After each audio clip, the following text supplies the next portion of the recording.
It's fire too. Hello. She's such a good patat mom. Alright. Image a little too high. Okay, hang on. Oh. That looks like it's a good... Alright. Thanks.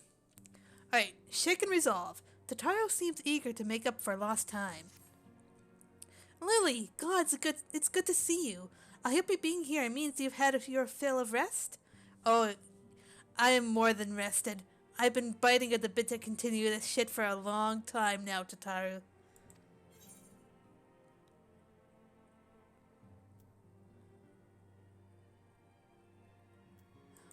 More than my fill, yes.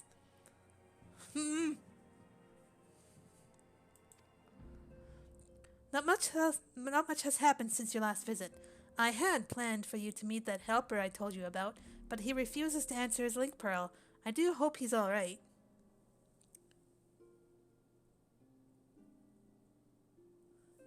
Okay, it must be a little bit too long. Okay, hang on.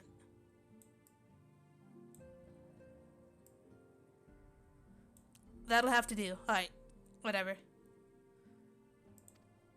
We've been exchanging messages with the Eorzean Alliance throughout though. They say the fighting has finally stopped at the Gimlet Dark, and that the Empire has shown no sign of movement. Which means we might actually have a moment to ourselves for a change. Seeing as you're back, maybe you could tell me more about your time in the First? Oh, I'll tell you all about it. Great. Oh, if you don't mind, I'd like to ask Mephalin to join us. She'll want to know what happened to Minfilia. Oh, yeah. And I think it's best she hears it from you.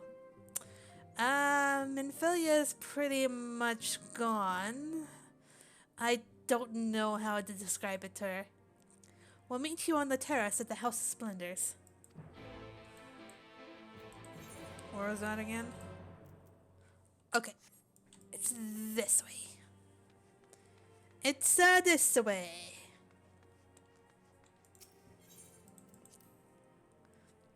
Eee!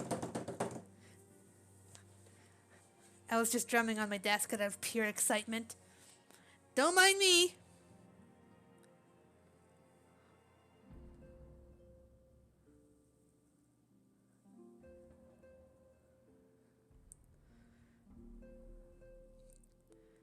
I'm also one of those people who know basically nothing about Nier, but I'm super freaking excited to go into that raid.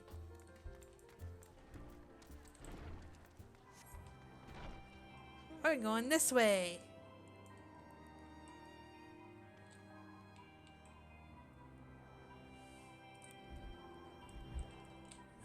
Stairs. I think I need... Yeah, stairs. Where's the stairs? This way? Yeah, there they are.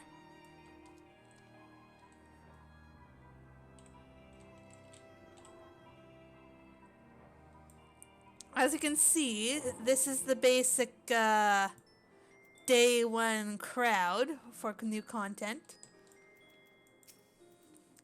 Lily, my, it has been too long. Totaro did mention that I would be joining you, did she not? That was years ago? Ah.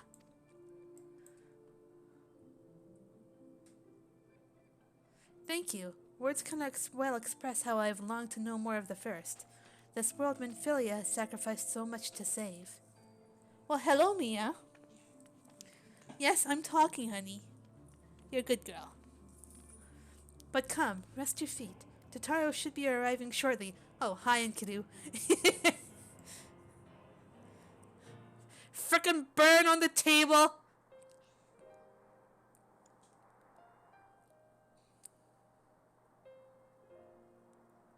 Voice acting? Nope. And so Minfilia chose to pass on her gifts to the next oracle. This girl who Thancred named Reen? Oh, I'm sorry. To have such a burden thrust upon her as a child. Only to embrace it when given the choice. In that respect, they are quite alike. It would seem her legacy is indeed in capable hands. Lily, might I ask a favor of you when next you return to the first? To tell Irene what I cannot. Oh no. Here comes the frickin' feels. To tell her, thank you. I will. Now, and offer thanks to you as well for staying with her to the end. Begging your pardon, but could I have a word? Who's this? Wait, should I know this guy? Who is this? I know this. Real, I hope you are here to tell me you've received word from our helper. I wish. Nay, I have not had a peep out of him. Come here, Mia. Ugh. And it's been a good long while, too. A good long while now. Too bloody long. On account of which, I'm going to sneak over the border and see if I can get a signal to him from closer up. But what if they catch you? There must be another way. Well, it ain't as if we can ask Thancred to do it. Besides, I shouldn't have no trouble picking me way through Gimlet now the fight's died down.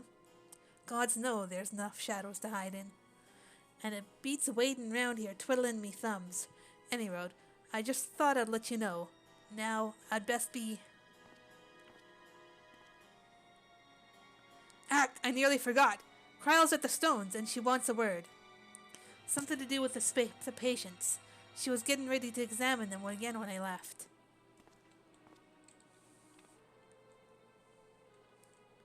We'll best head back then. I'm sure it's important.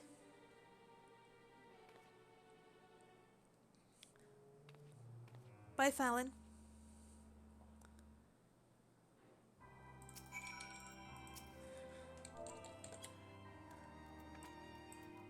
The animation didn't go off by the type that I wanted to hug her, so yeah.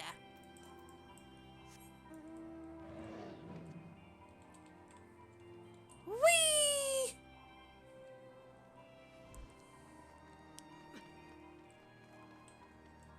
Oh, there goes Sadao Kamakami. Whatever her name was. Sadao. Alright, in here. Pretty sure. Everybody needs a hug, indeed.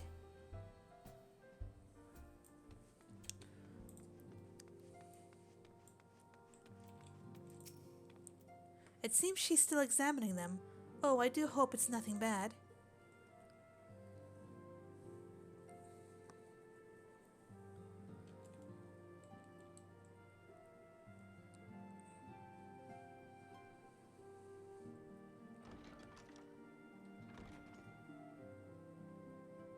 You're here. Good.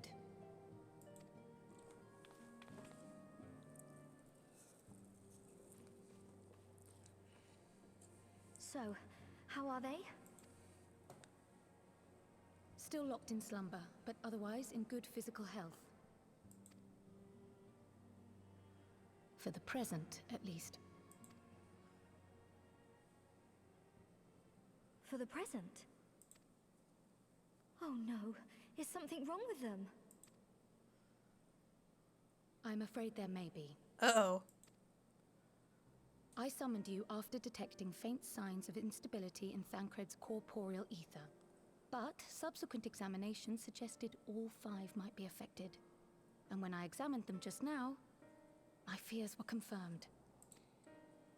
Tellingly, the degree of instability varies between them. Thancred exhibits the most notable signs, followed by Y'shtola and Urianger.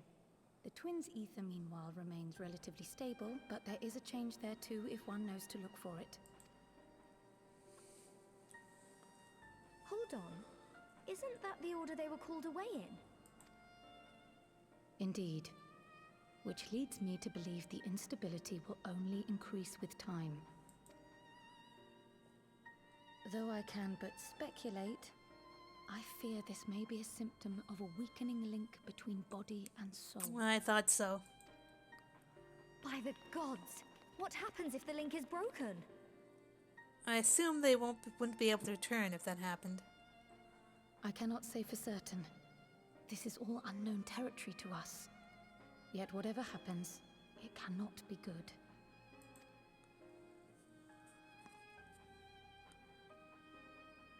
Mercifully, the instability is still only slight. And you may rest assured, Master Matoya and I will do everything in our power to keep it from worsening.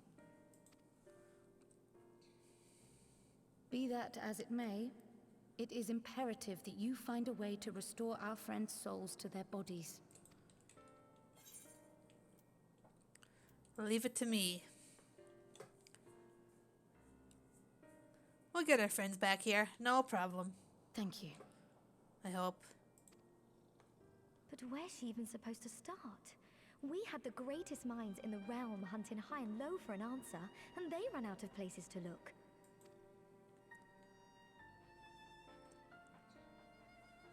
You stated in your report that the Exarch had originally intended to reverse the summoning process by means of his own death, correct? But that didn't happen.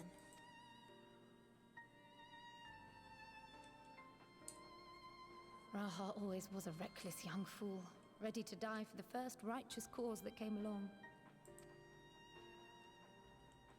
His plan might well have worked, but I for one am glad he never had the opportunity to see it through. Even if it does mean our friends must remain stranded a while longer. Nobody gets left behind. There is another way, I am sure of it. And the key lies with him, with the Exarch. Pray return to the First and apprise him and the others of the situation. We, meanwhile, will do what we can from here. And, if the fates are kind, we will have good news to share upon your return. I sure hope so. Lily looks so freaking serious. Alright.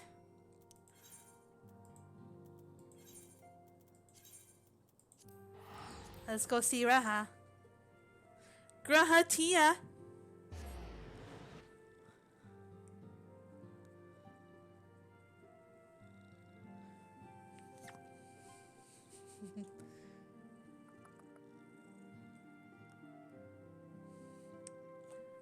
The best of cat boys.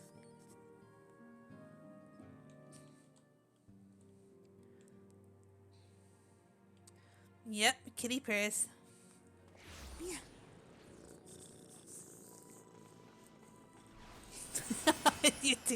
She tickled my nose.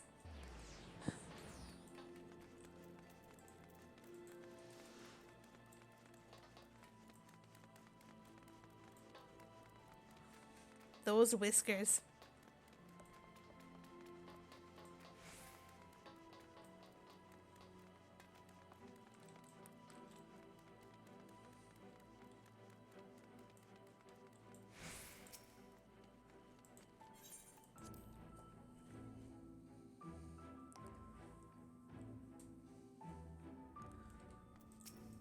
Hello, Graha. I'm back. Ah, Lily, you were returned. I hope your time in the source was suitably restful. But of course it wasn't. Go on. He kinda knows something's wrong. Their corporeal ether shows signs of instability. By the gods. That possibility never even occurred to me. If you have returned in the hope that my research has yielded a solution, I fear you will be sorely disappointed. 'Tis but a mercy we have the likes of Mistress Kyle and Master Matoya to keep our friends' bodies safe while we wrestle with the problem. But they cannot forestall the separation of body and soul indefinitely. Come, the others must be told. You guys gonna die.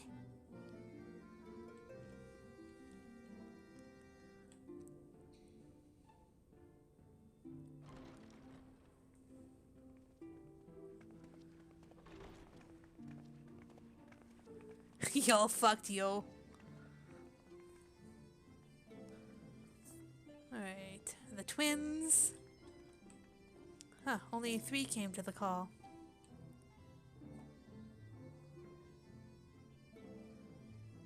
There's some people missing.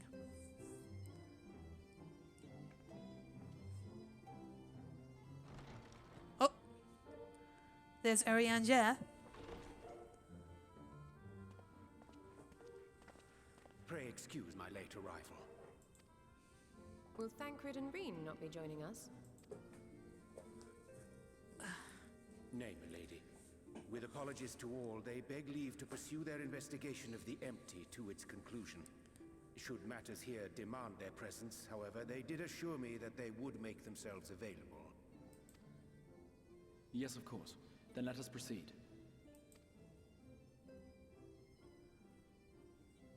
I think it best that you begin by providing a summary of Mistress Kryle's findings.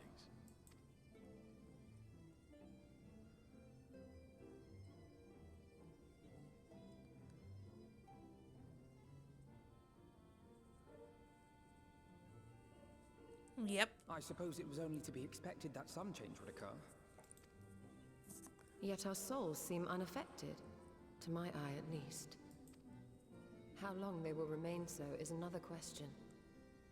Kryle is right. It is imperative we find a way to return to the source. Perhaps an explanation of the method by which I brought you here will yield some inspiration. Ere I begin, it must be noted that I am by no means a gifted mage. In order to employ powerful magics, I must rely upon the Crystal Tower and its boundless reservoirs of energy. The magic that summoned you was no exception. 'Tis a singular spell, adapted through painstaking effort from the technique that transported me to the first. To use an analogy, it works by cutting a hole in the fabric of reality. A hole tailored to the object of summoning, through which it and it alone may pass unscathed. Though I succeeded in creating said hole, I failed to latch onto my intended target. Instead of you, the spell found those close to you, and ended up summoning them in their incomplete state.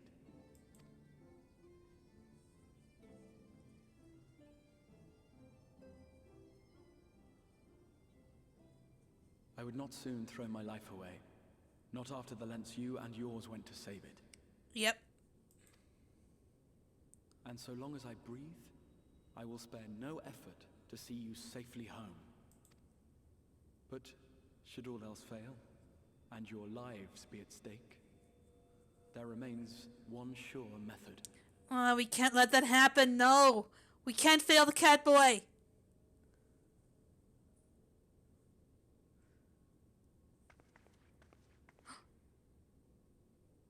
Oh, I love you, LSA. what was that for? I love you. How can you even entertain such thoughts? You owe your life to the Warrior of Light, and you don't get to die unless she says so. Yep, pretty much. Your followers await your divine judgment. Oh my god, I love these characters so freaking much. What did you just...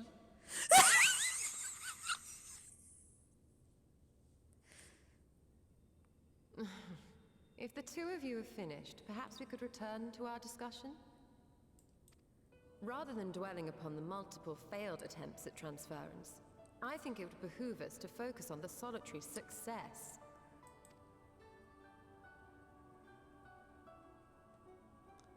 I would draw your attention to the fact that our friend can travel between worlds possessed not only of her body and soul, but her personal effects besides. So, what you're saying is, if I can fit you all of you guys in my pocket, I can take you all home. That would be amazing. This is no different from the teleportation magics to which we are all accustomed. Magics that allow for the transportation of those inanimate objects one considers to be an extension of oneself. Are you suggesting that simply by considering us her possessions, she could carry our souls back to the source upon her person? Well, it would be nice if things were that simple for a change. Yeah, there's always gotta be a drawback, right, LSA? But vague notions of ownership seem a rather tenuous thing to stake our lives on. So much as a moment of doubt on her part, and we'd be left floating in the rift. Milady hath the right of it. The requisite fixity of belief would be too much to ask even of our friend. Yet were we to immure our souls within an object in her possession, mayhap then our safe passage could be assured. Pocket pals! white auricite would, I believe, serve as a suitable vessel for this purpose. It was conceived to imprison the massy soul of an Ascian, and should house one of ours with relative ease. We would need only to ensure our soul's safe preservation inside the stone, and identify a means by which they might be transferred back unto our vacant bodies. Soul preservation and transference. I believe I know of someone who may be able to assist us. On the far shore of the source, there stands a great palace built by the elves. It was forsaken in the wake of the flood, but a certain Numo chose to make their home there soon after. Though they have long lived as a recluse, they once occupied a place of honor in Verbert's royal court, and it is said that none in all of Norvrand is more knowledgeable than they on matters of the soul.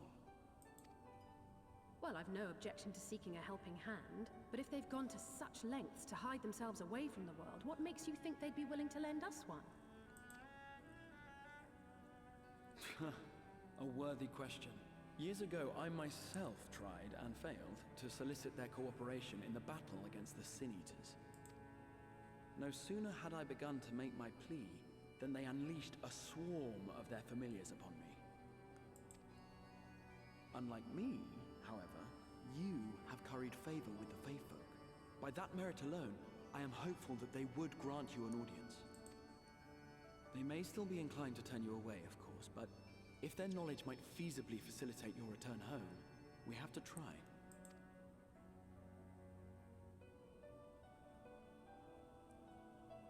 Indeed. We have got to try, for the sake of Graha! I will take those.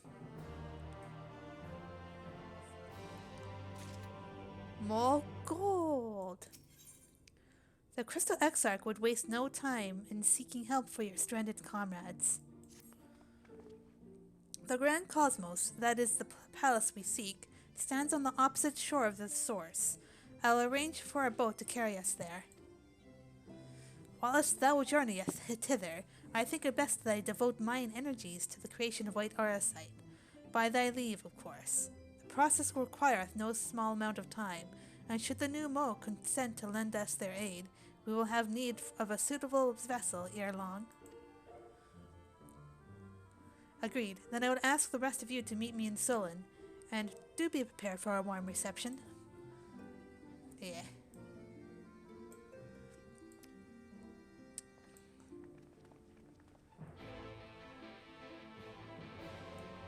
Alright.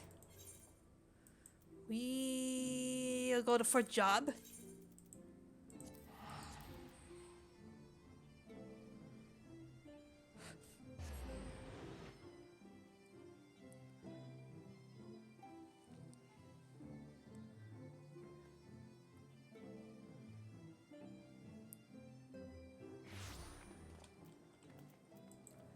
Alright, off we go!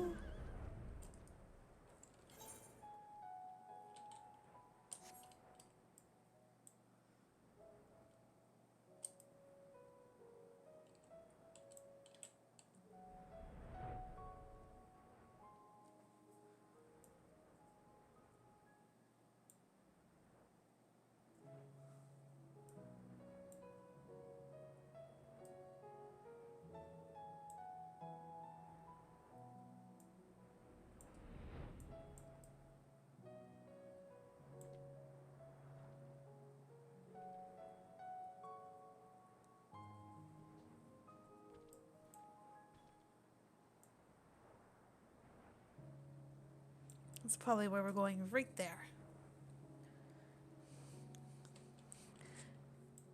Who knew Nessie could fly? Sildra is the name of this character. Oh my god!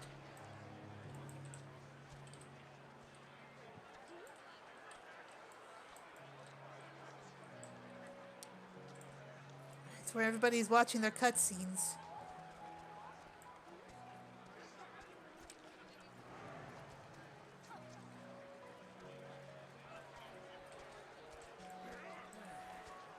Oh god, where's the character? Where is the character I need to talk to?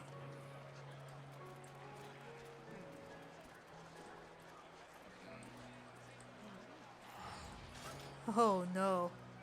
There it is. Okay.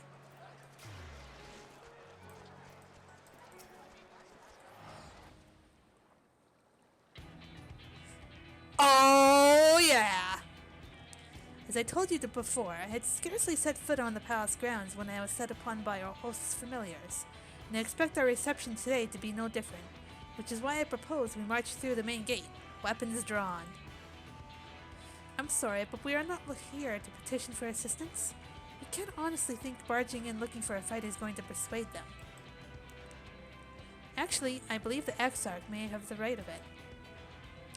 They have no doubt poured a great deal of time and energy into their creations. Were I them, I should be most interested to meet with those who could overcome my defenses. As would any true seeker of knowledge, and there is little we can say or do to convince them to help us if we know nothing of their character, nor less why they chose to hide themselves from the world. But if we can seize their interest, mayhap we can earn ourselves an audience. Oh yeah, let's do this.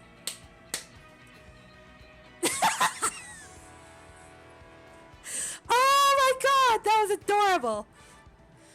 Oh, we get along so well with Graha. Weapons drawn it is, then.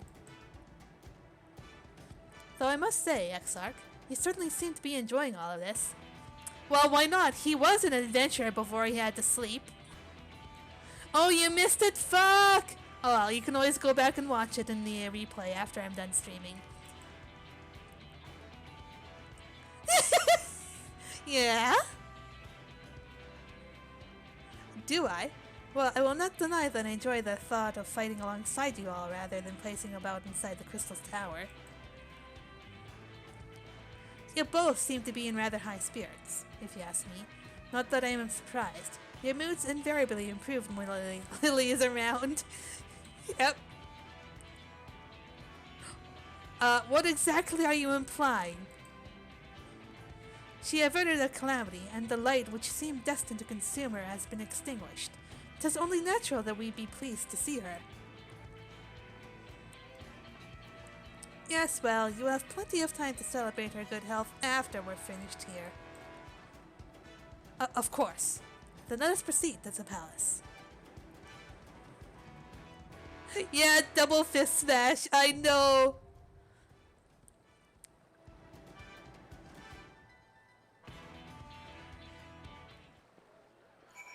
Alright, we'll be queuing with this as summoner in the trust. Okay, go there. Form a party and enter, small talk. 'Tis good to be here with you for a change. Whatever you would have me do, you need but say the word. Small talk. How long has it been since we last went on such an expedition? I cannot help but be reminded of the ruins of Scala.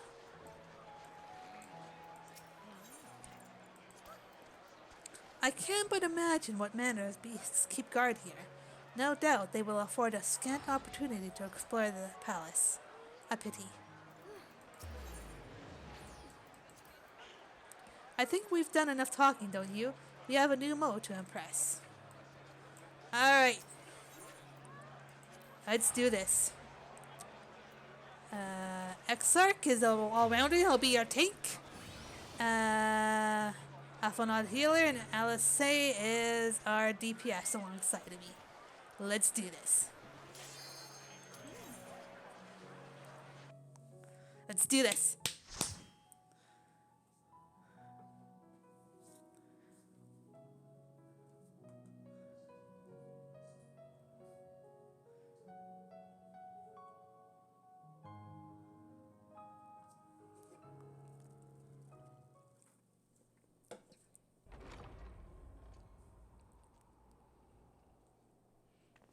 Hello? Oh.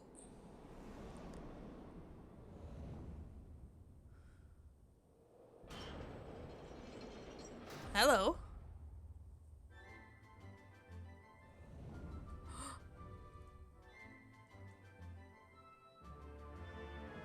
Hang on. Let me appreciate the music here for a moment.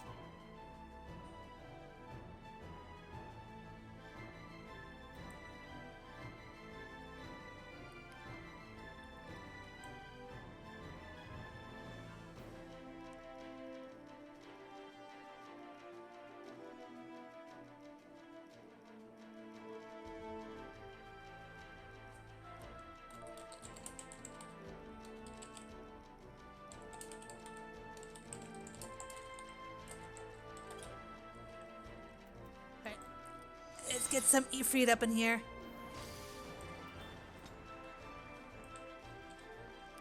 Should you value your lives, you will quit this place. Now be gone with you. Well, let's say we're off to a fine start.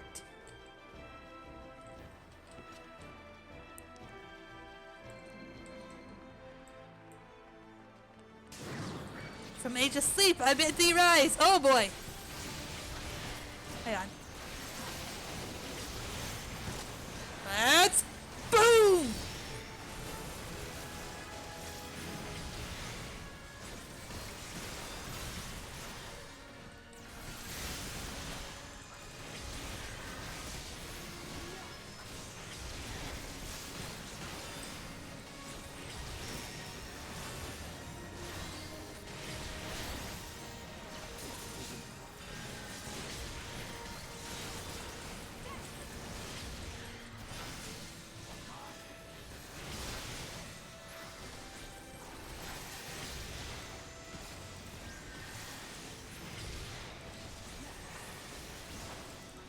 Okay, I can no longer spam those at all, but that's okay.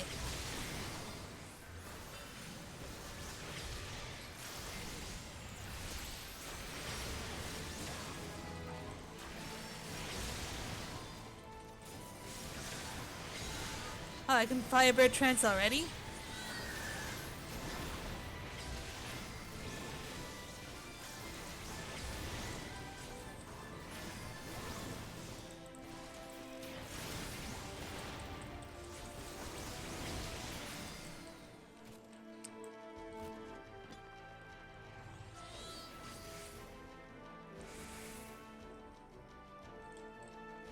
Yes, I am making him a tank.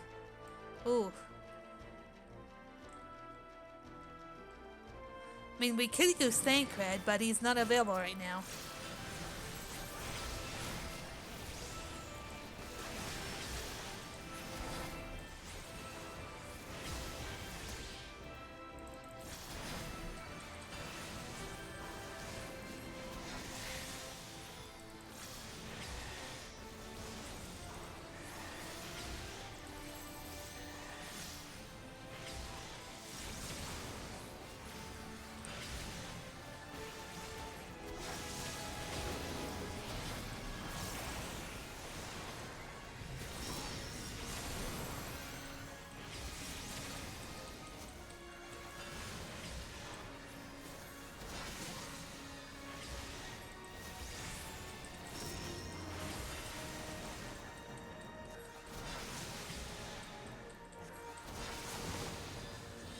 Alright.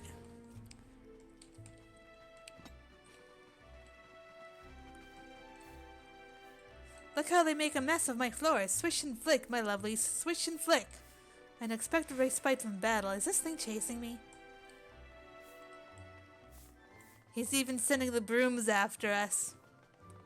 What happens if I run into it? Hang on. Swish, swisheroo. Oh, storeroom. Hello? Ooh. Call forth blades. Run them through. Oh, we're being attacked. Oh dear.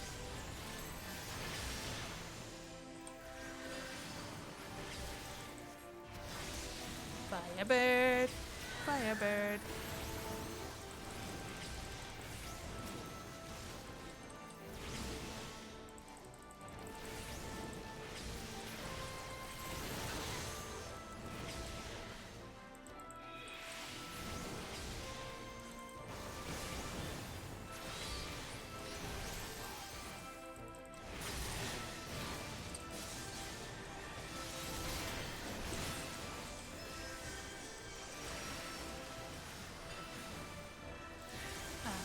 I've been forgetting to use Bane. Shit.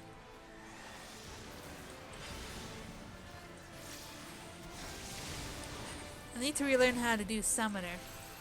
It's been a while. Attack of the Killer Potatoes, yeah. Energy Drain, Fester, and boom.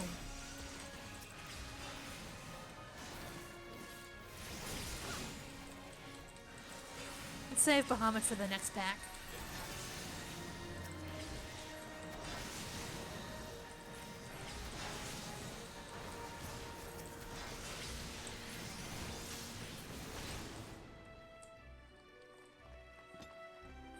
No treasure chest so far. Hello? We in your home. Brave knights of Eld, tried and true.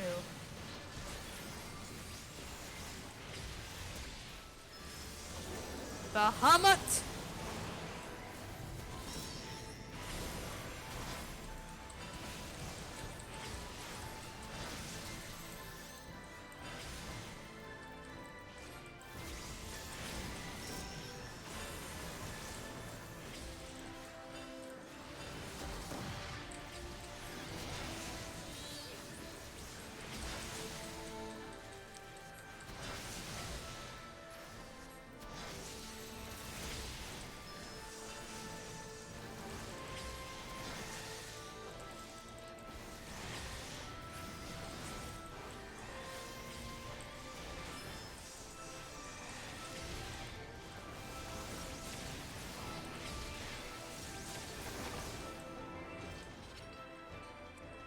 Alright, first boss.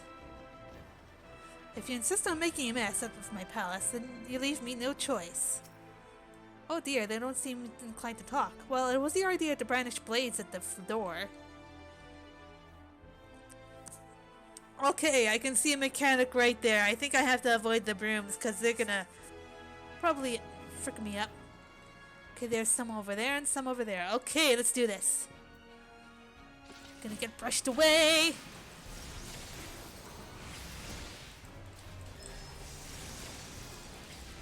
Do this. And this.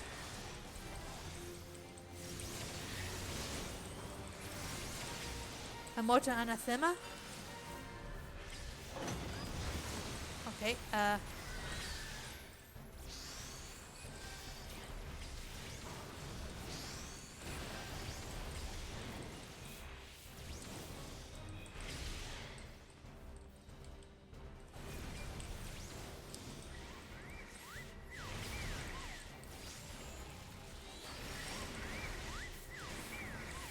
oh god! Ow, fuck. Please heal me.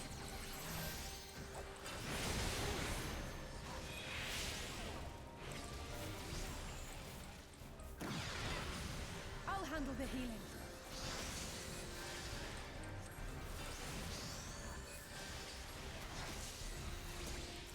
Leave the healing to me.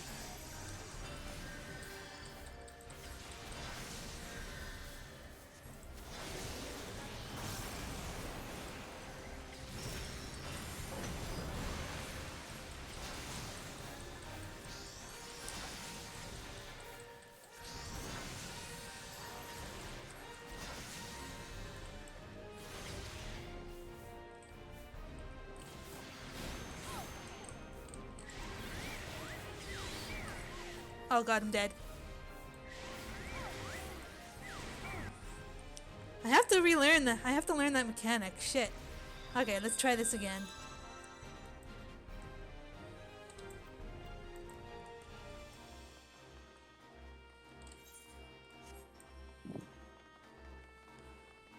Later, fire.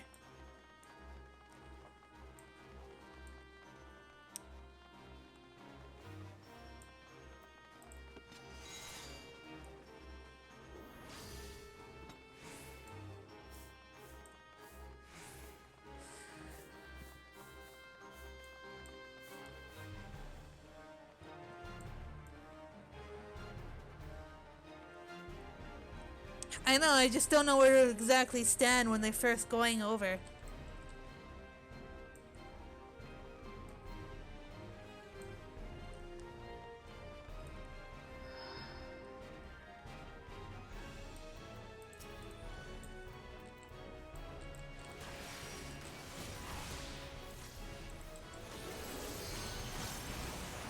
Let's give them a show! Let's say with the limit break.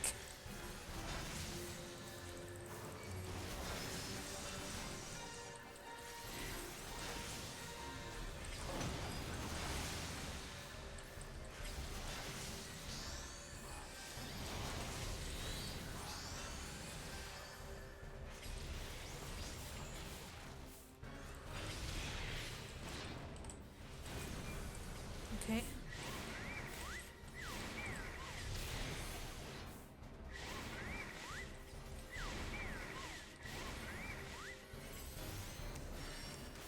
I'm with you. Damn.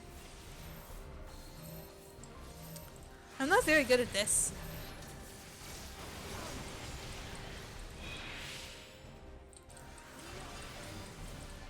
I'm dead. Leave the healing to me. Alice. Alphamon didn't heal me.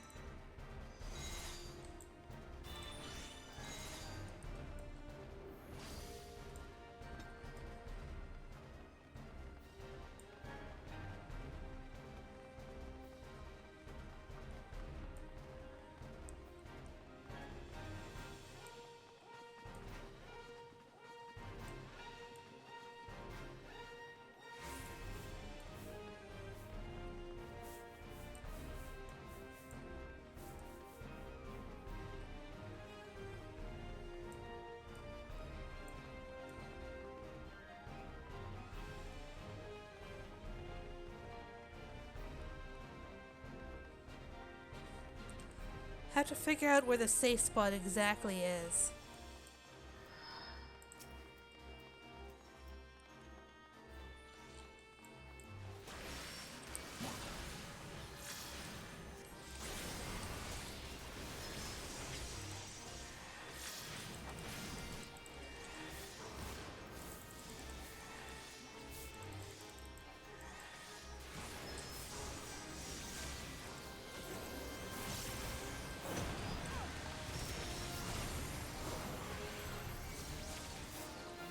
Leave the healing to me. Okay.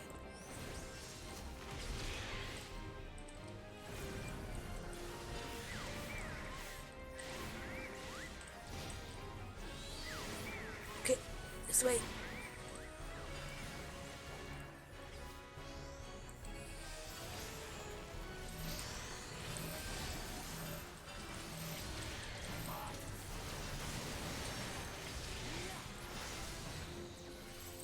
Alright, there we go.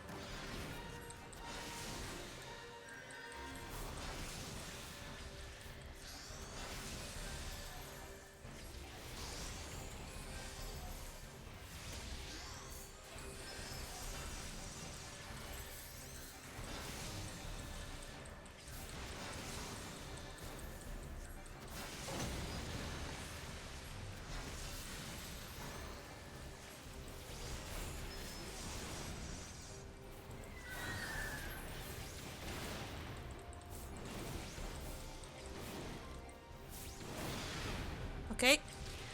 Stick here. Oh god.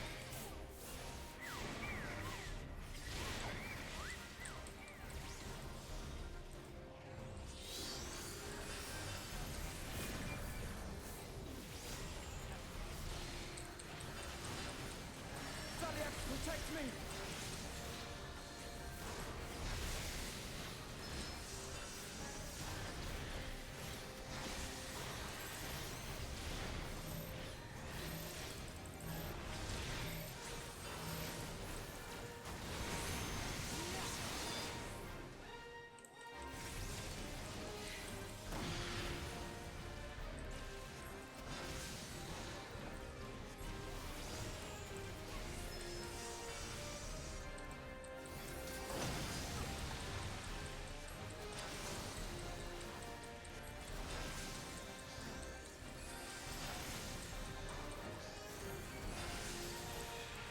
Okay. I think I found my spot.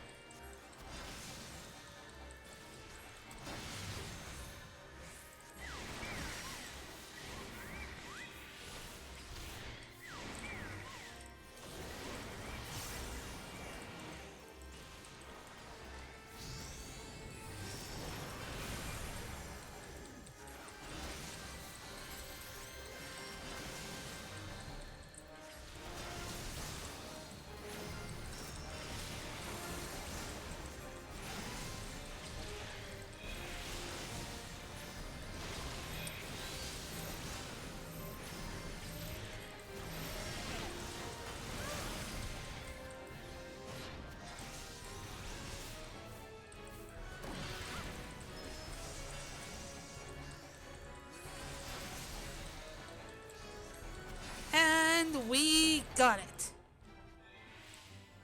Insufferable, a lot of you.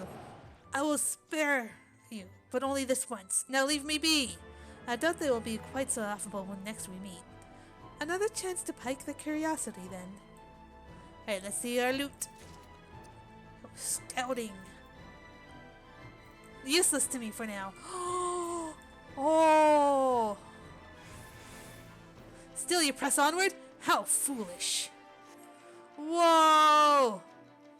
Whoa! It's beautiful! I agree, Elfina! Whoa! I want to go splash around in that fountain, but I guess I can't. What's that over there? Oh. With wings of dreams, I bar thy path.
Alright, let's see what's in this box. Orc bracers of fending. That might... Okay, I don't have... This is not my tanky character. I can't use that either. So be it. Okay. So that and that, that, that, that, that.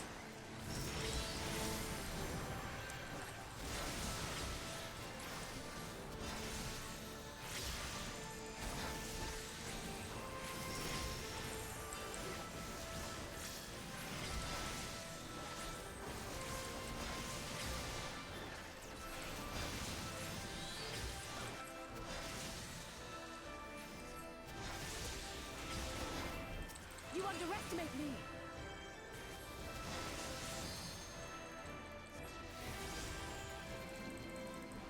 Do that.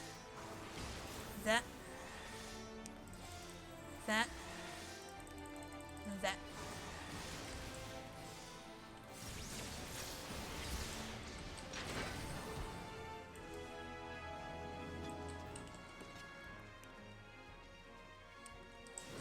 Freaking fantastic garden there.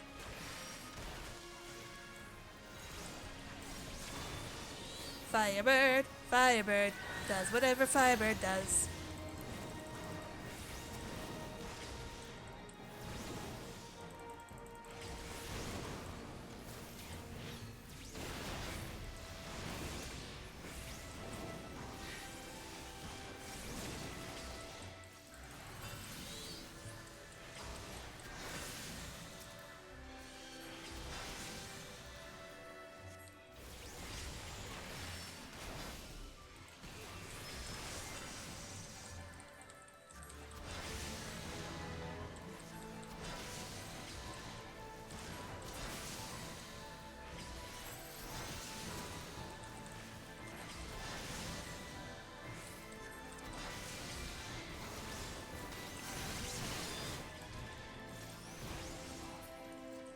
Onward!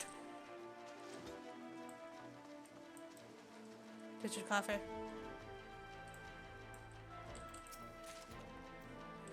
Warg earrings defending. Fender. Alright. Oh! Ow!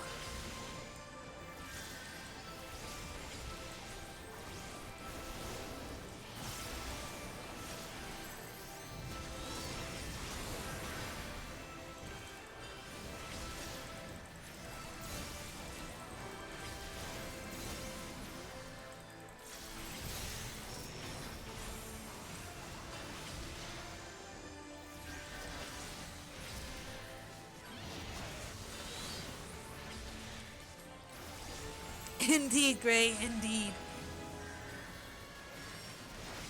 Yo, chihuahuas. I'll throw in a little bit of Inferno there. Boom!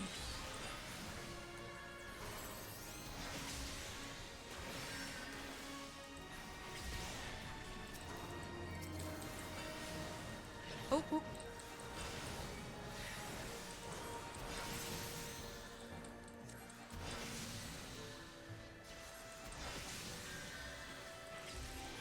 Hey, flip!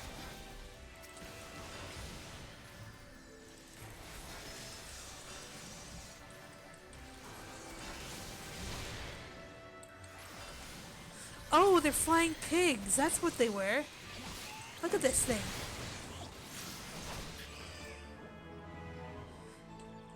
At first, from the distance, I thought they were like flying eggs. The names really cover them up. Gonna have lots of flying bacon here. Ooh. Leon Sith, these cretins have sullied the sanctity of your garden. They must be dealt with. Is there no end to these creatures? If they think a few plants can slow us down, they're sorely mistaken. Alright. No obvious mechanics aside from seeing the boss with what appears to be plant wings. Anyways, let's get to this.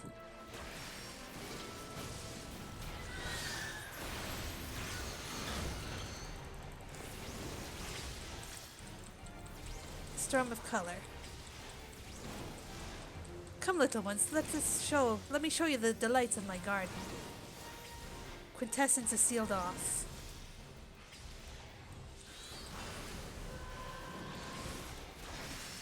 That was an AoE scream. Leave the healing to me. Okay.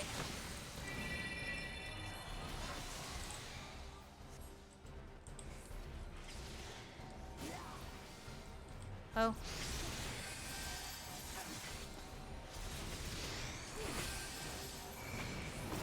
I'm assuming that's what we're supposed to do. Alright.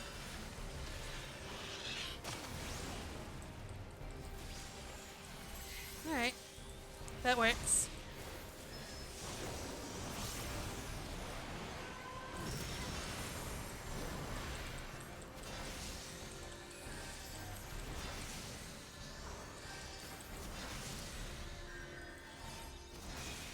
This is my spot.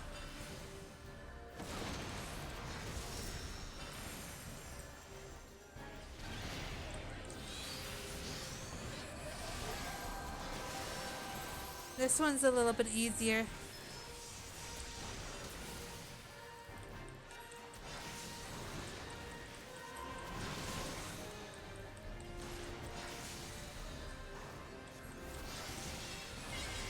Okay, seeds, that one's fine. Oh, that one's not gonna be... Where is it? Where is it? How far does it fly? Oh, we have a baiter.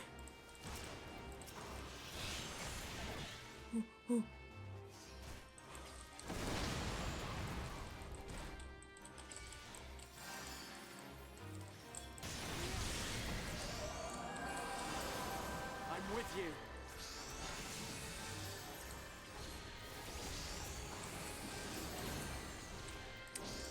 Okay, that hurts.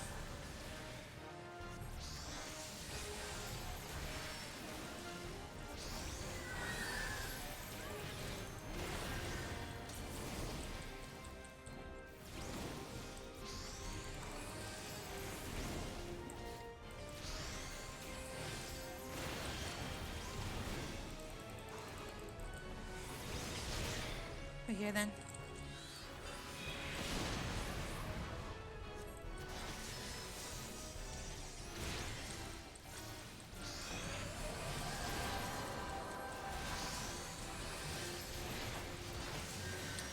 Protect me!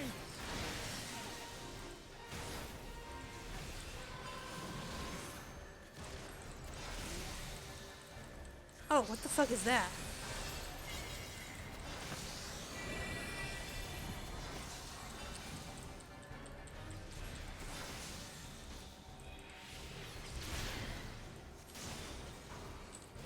Think here?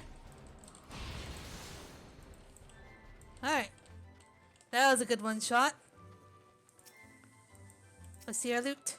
4 gloves of aiming. Onwards! Ooh, what is that?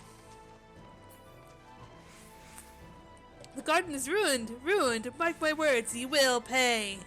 For this. More brooms. Oh! It's an actual dragon. Hello. Dragon meet dragon.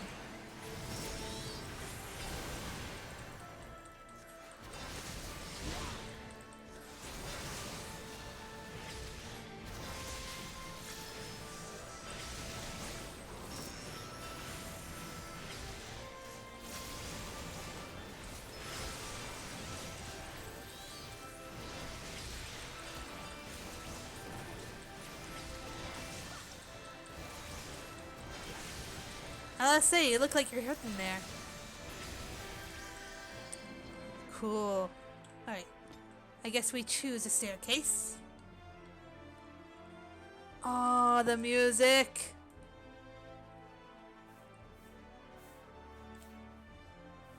No, I'm not missing a treasure chest, am I? There's one over there. Guarded by some piggies! Get over here!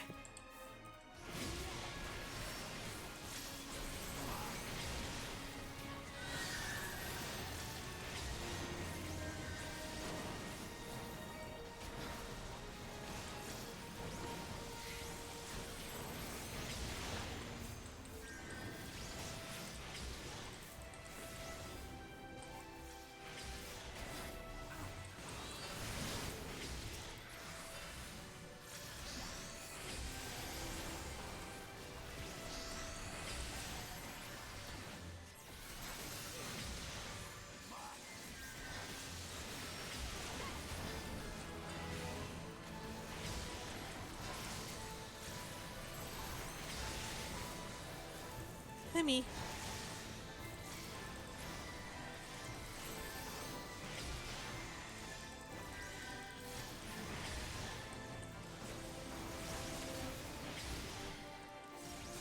With wings of dreams to grind their bones.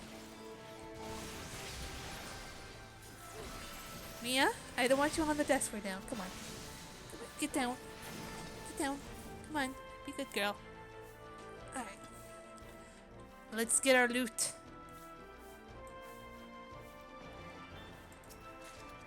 Savage Might materia.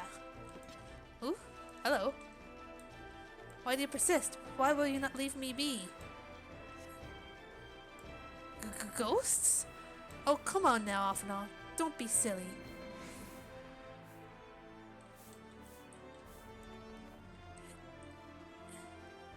We're being haunted. Be welcome, madame, as you wish. Oh, this is cool. This way? Knights of Immortal, heed my call. Hello? Look at all these paintings.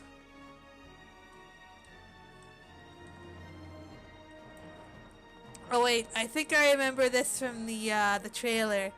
There's a frickin' knight riding a horse that'll attack us right here. I can just tell by the painting right there. Come on, bring it!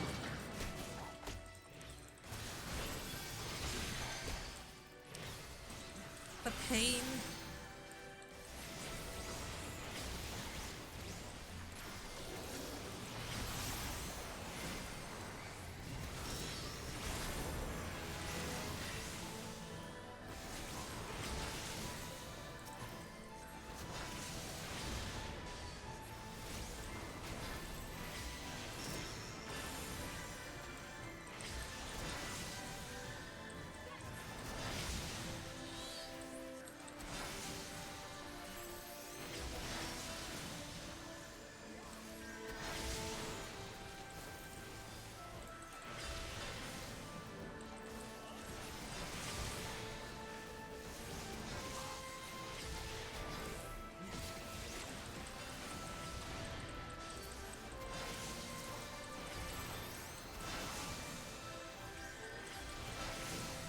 the intruders who besmirch thy hall.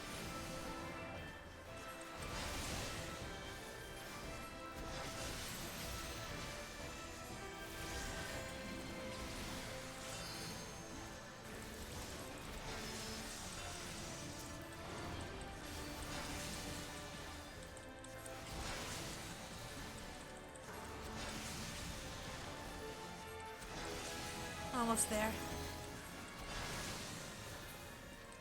And by King's judgment, see them fall. There he is. How, Exarch? Why do you let them hit me? Why?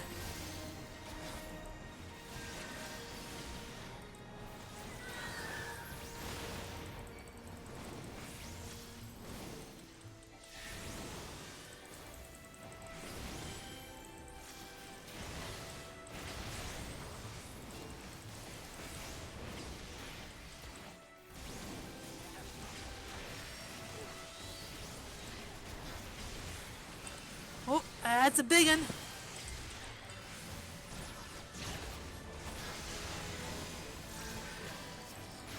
Wait, was there a priest in that group?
Got him.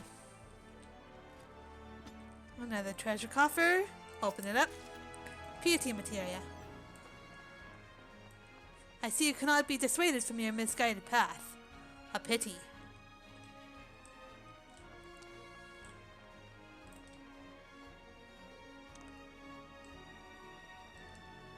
Do some twirls.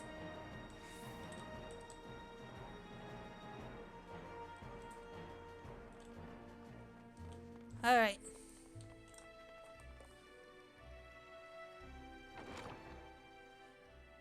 Hello again.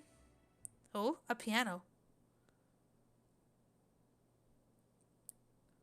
You have sullied these halls long enough. Come, Lucas, our guests yet want for company.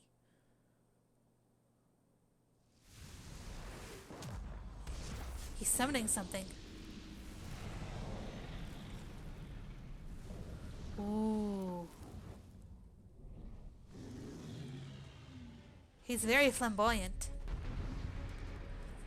Alright. Let's do this. Oh no, he's hot. Okay. There's some interesting things going on here. Alright.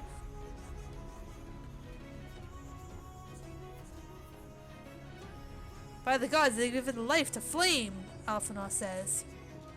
Okay, I'm assuming that whatever mechanics are gonna happen, we have to like interact with these items here. But let's open it up. Go! Go, Lucas. Turn to the ash. I care not how.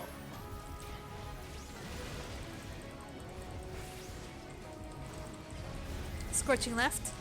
Oh, right. Okay.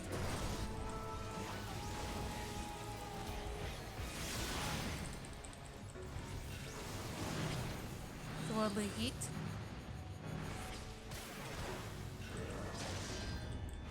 Oh God!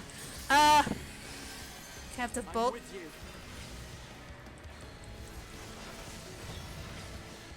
That's the tank buster.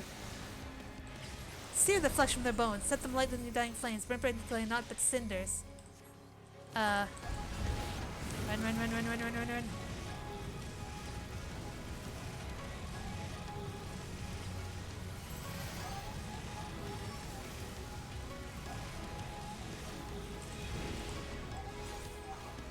Okay.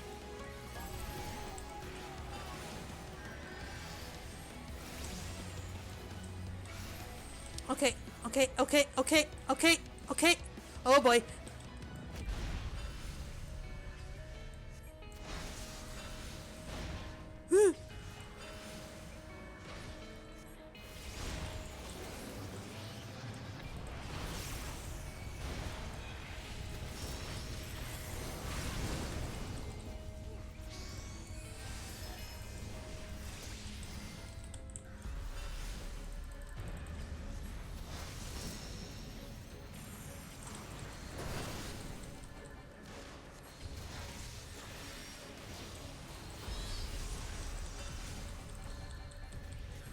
I'm gonna go over here.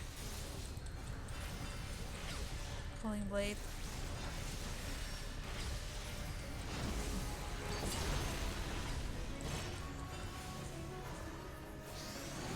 Chandeliers.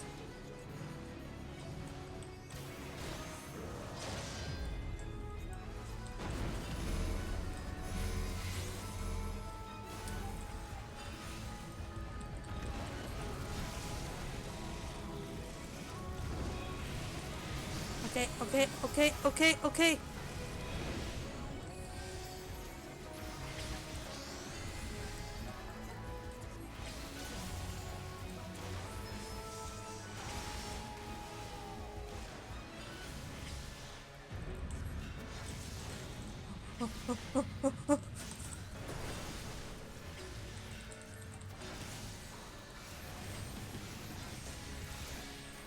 Okay.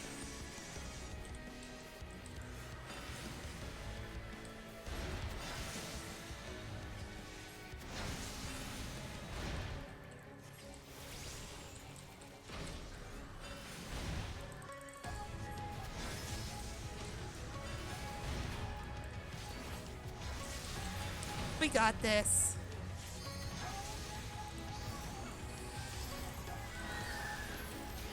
There'll be nothing left of you but a smoking crater.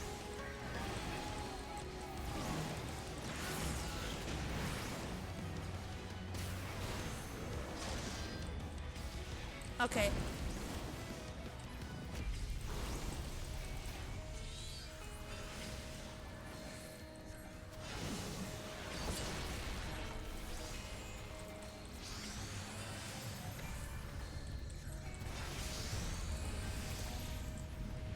Someone is left.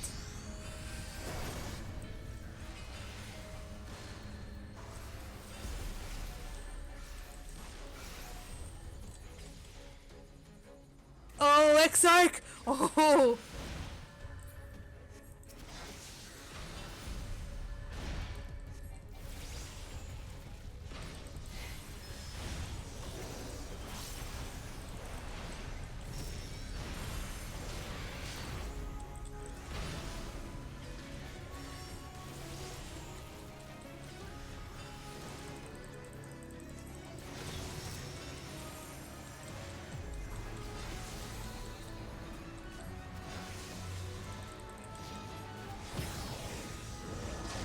Say this way, this way, this way, this way.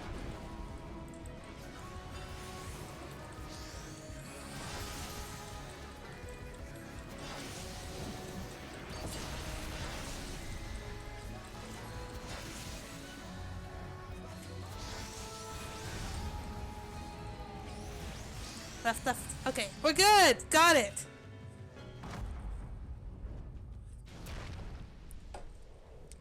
Check. Mate.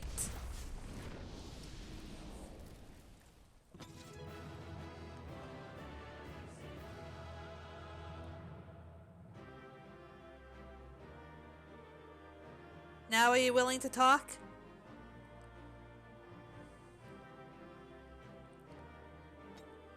Alright. Good job. You did well. Now they have their little choice, but hear our plea. Will you say something? Nope. Okay. It's loot. Borg jacket of aiming. Did I get anything worthy?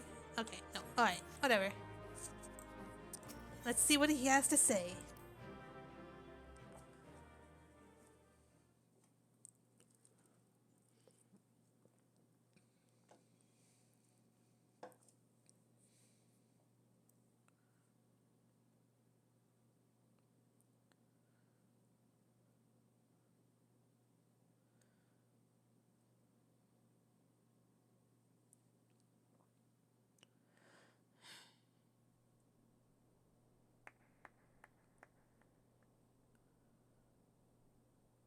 That was my fiercest familiar. Oh, impressive. He sounds like a nerd.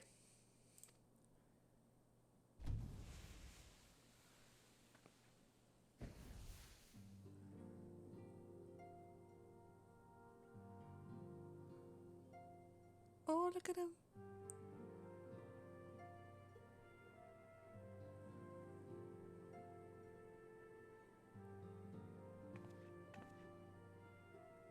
Backlook, 'tis good to see you again after all these years. And judging by your vigorous greeting, I dare say the feeling is mutual. To be sure, a simple shake of the hand would have sufficed by way of welcome, but I shan't complain. But you must be wondering as to the purpose of our visit. We come to beg your assistance in a most urgent matter. Sake? Beg? Oh my god. It's even worse. That's hilarious. Our comrades' very souls are in danger. If we are to save them, we will need the benefit of your unsurpassed knowledge on the matter. Please, will you not sit and hear our plea? Sit, boy. Oh, how dare you! How dare you speak thus in my presence! Oh my god, this is cracking my shit up. It was to escape such words of temptation that I hid myself from the world of men.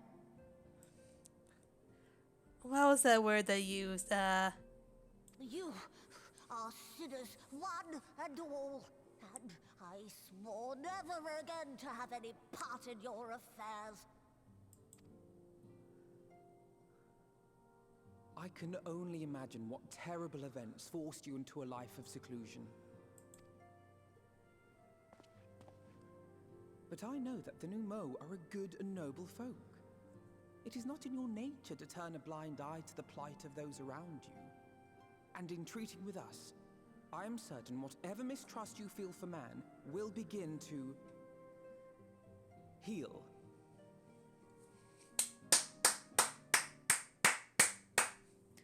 How do you like those puns there, Gray? But yeah, patronage is the word I was looking for before.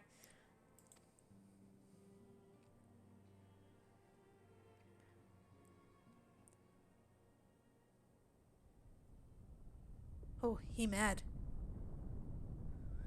Or is he?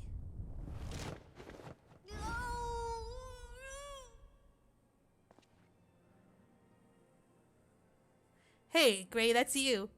If you will not be satisfied, I suppose I could listen. After all, there's no harm in just...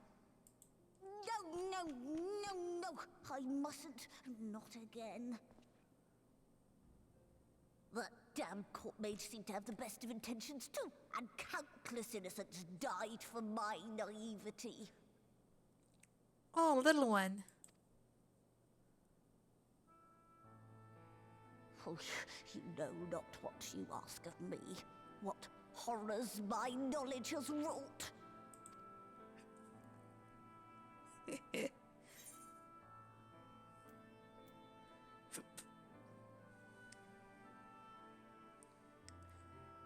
We won't misuse you.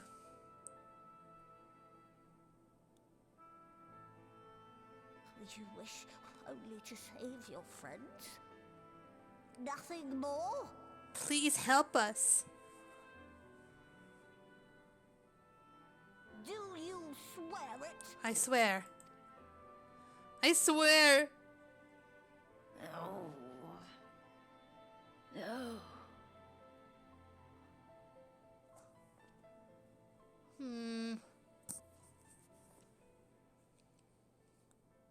Oh, very well. I will hear your petition, but that is all. And I expect fitting payment for my troubles. Commensurate with your contribution to our cause. No more and no less, I promise you. With that settled, might I impose upon you to join us at the Crystarium? I'm afraid the nature of my friend's predicament calls for absolute secrecy.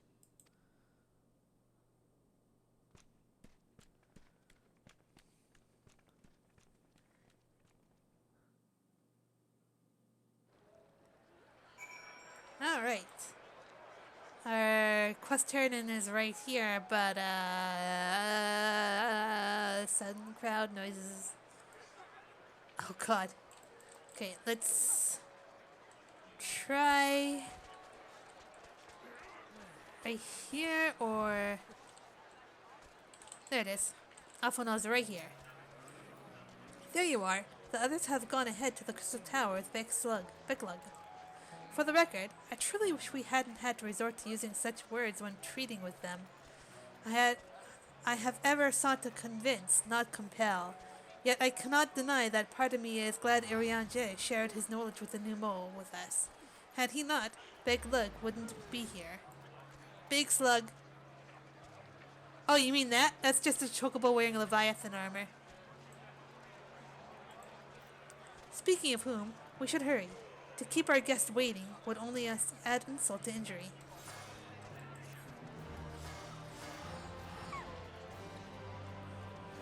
You may not enter the Grand Cosmos with a party of NPC avatars. Make use of this feature and open the Trust interface located under Duty in the main menu. Alfmana looks just about ready to leave you behind. We mustn't dally here any longer, Lily. If Big Lug is to hear the truth of our travails in the first, you of all people should be present.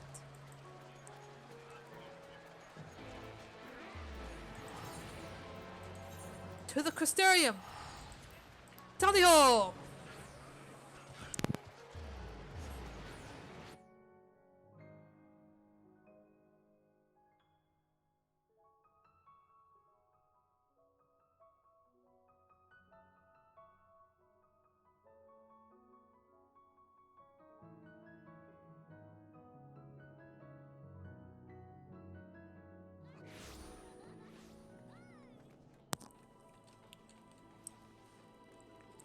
Just march on over here.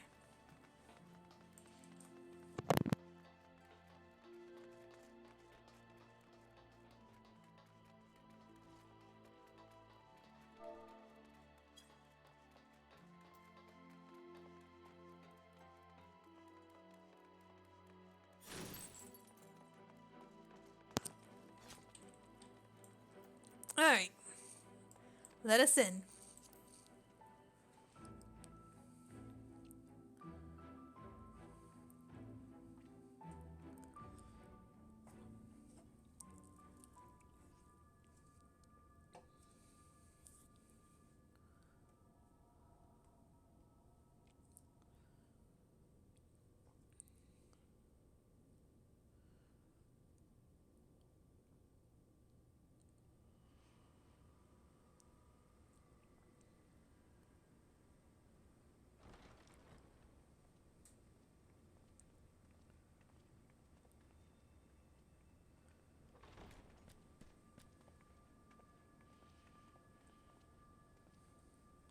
I'm sorry.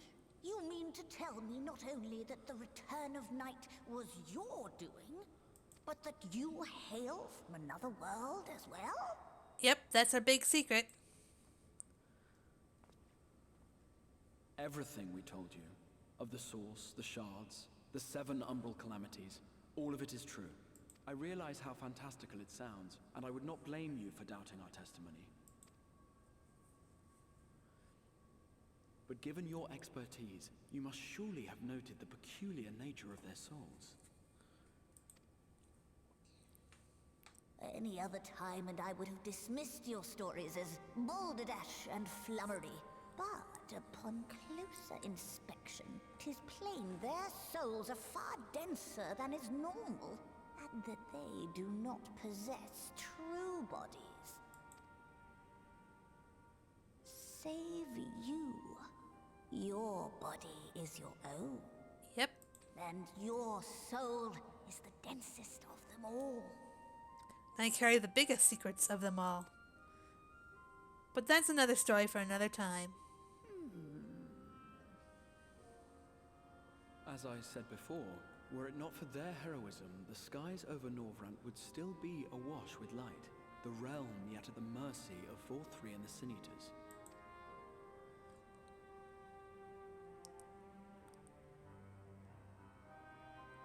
After all they have done for our home, seeing them safely back to their own seems the very least we can do.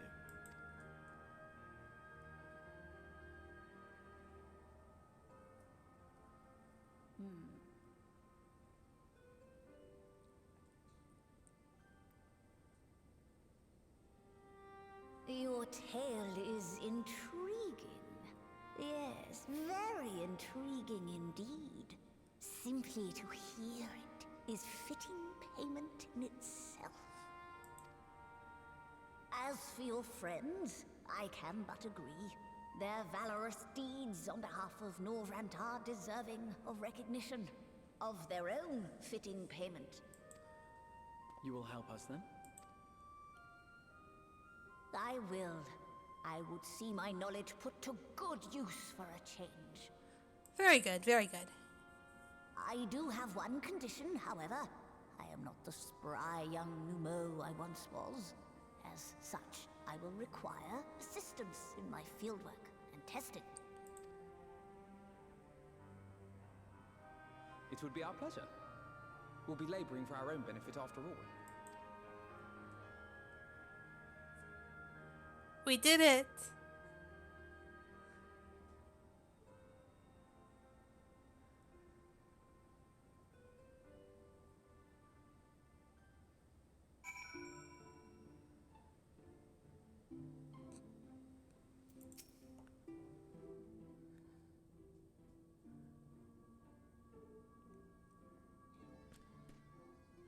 You have spun quite a tale, but tell me, have you given any thought as to how you might return to your world? Now, how is this gonna go horribly wrong, huh? Something bad's gonna happen.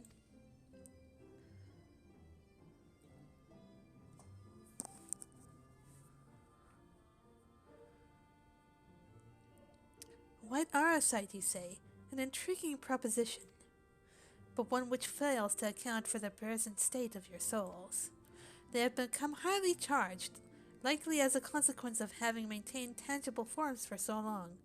In such an energetic, unstable state, there is no telling what may happen to their souls within the Arasite. They could very well become immutable into transference, never to be restored to their bodies. Then would it be possible to force their souls into the state of dormancy prior to transference? In theory, yes, but the soul is not a candle to be snuffed out and relit on a whim. While that sounds ominous, what exactly would rendering our souls dormant entail? In order to maintain a corporeal form, your souls constantly draw ether from your surroundings. This process must be halted and the resulting surfeit of ether removed.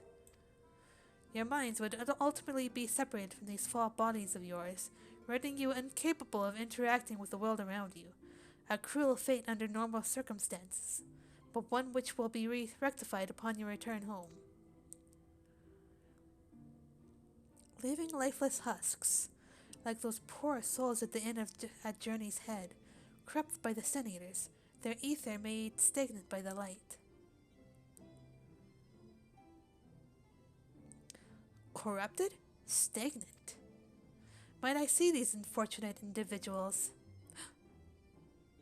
Why, do you think you might be able to help them? I might, or I might not. but I shan't know for sure until I have seen their condition firsthand. We're gonna go see the Pale Boy. Then I would be glad to take you to them, on the understanding that you won't do anything which might increase their suffering. It was my faith in man I lost, not my compassion.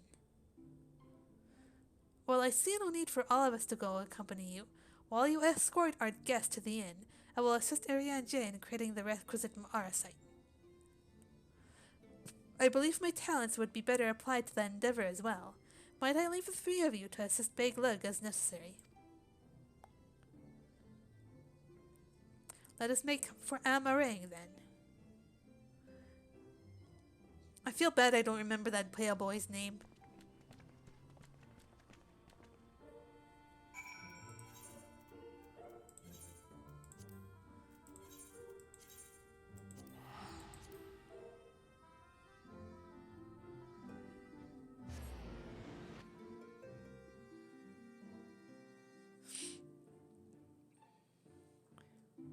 Gonna save him. Oh, I really hope we save him.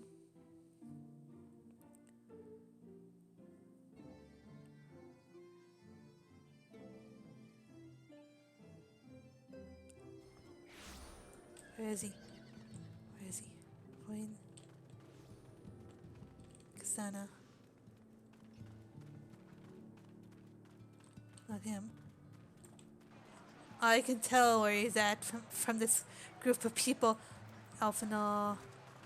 Big Lug. Oh god, where is he? What's his name? LSA. God, there's too many people!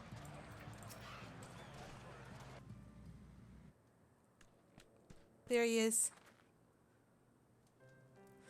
Halric, that was his name. So this is Halric, is it? Yes, his etheric balance leans perilously towards the light. Towards stasis. What do you suppose will happen to him? Not too bright, are you, boy? The same as all poor souls corrupted by the light. He will become a sin-eater. You don't know that. We defeated the wardens and banished the light from the night sky. Halric was completely unresponsive before, but now...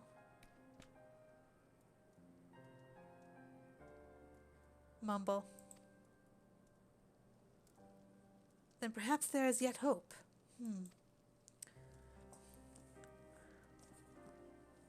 Yeah, the car is an actual mount that you get from beating Titan Extreme. If I may, there's a treatment I wish to administer to the patients. What sort of treatment? In the course of my studies of the soul, I once created a tonic which could temporarily stimulate the aether in one's body. After some refinement, it came to be used by the Knights of Voibart. Then, for far darker purposes. Lest it fall into the wrong hands, I swore never again to make it, but for their sakes, I will break that oath. It is not like to reverse the stagnation, mind you, but it should offer some measure of relief. Oh. Oh, Halric.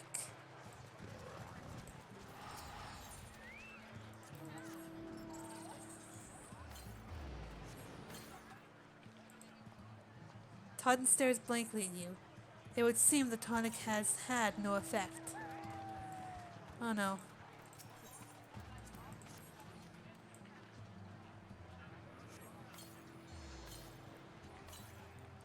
What is this warmth I feel in my chest? Okay, that seemed to do something to him.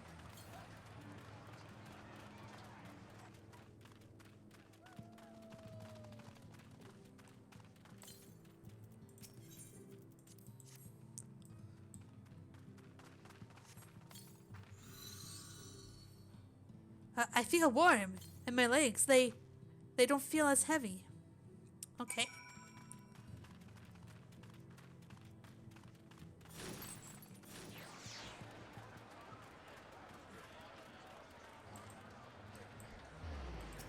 Oh, God.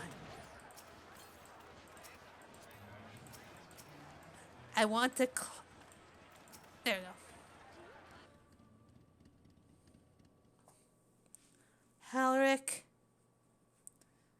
Now then, have you noted any change in the patients? A notable rise in body temperature and increased motor function, in most of the patients at least. The most severely afflicted show no response. As I feared then. 'Tis true that with the restoration of night, the corrupting influence of light will no longer grow, and yes, their bodies will naturally return to equilibrium given time. But this holds true only for their corporeal ether. Their incorporeal ether, that of the soul, is not so easily mended. Which is why those in the later stages of corruptions, like Halleck, appear unaffected by your tonic. Precisely. Oh, the boy's soul is too far gone, his mind held together by the finest of threads. Oh, Halleck! There is a chance he may one day recover, of course, but it could take years, decades even. By the gods, he could wake to find himself an old man. A fine reward for his persistence, the opportunity to mourn the life he never had the chance to live. Though there must be something we can do. Look, I realize this is not why we petitioned your aid, but do you think it possible we can find a way to hasten the recovery? Maybe. Nor do I think it impossible that in treating them we might learn something of relevance to your own predicament.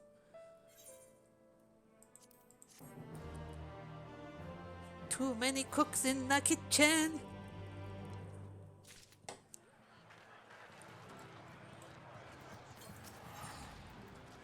Beck Lug is ready to speak of the metaphysical.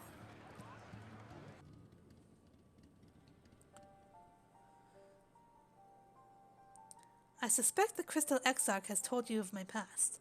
That I was once a mage of the royal court of Voibert, and that soulcraft was my field of study.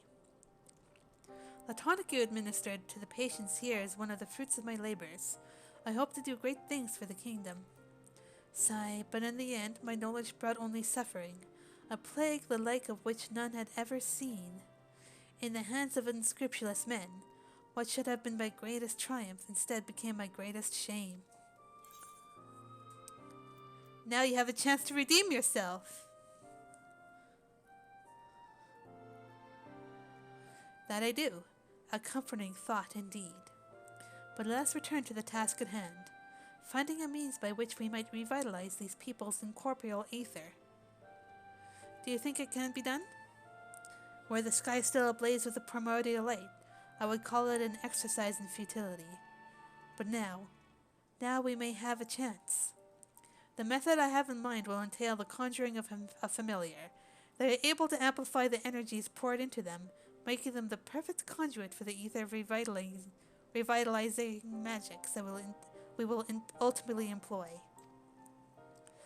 If you're about to launch into a lengthy explanation of the metaphysics of your plan, don't bother. I'd rather get on with doing whatever it is that needs to be done, if that's all the same to you. Words are hard. Whatever regents must be procured, or spells invoked, I'll do it. Go right ahead. I admire your spirit. Very well. Your first task will be to gather the necessary materials. The purest of waters and finest of clays, as well as a fey lantern brimming with pixie magic. If you're convinced the resulting familiar could help the patients, fine. Alphonal, the water and clay will be simple enough, but I think you know what we'll have to do to get the lantern. You don't mean? The pixies took quite a liking to us before. If we humor them with our company, I'm sure they'll be willing to help us. Fine. We'll pay a visit to Ilmag, though I never thought you would be the one to suggest going back there. I'm impressed you've been there at all, let alone befriended the Feyfolk. Oh, while you're about it, seek out the new Mo of Pla Enni. They will be able to supply you with water suitable for our needs. Right, let's get all this over with, shall we? Going on a mission. There still remains the matter of the clay. May it prevail upon you to find it? Yeah. That I can do.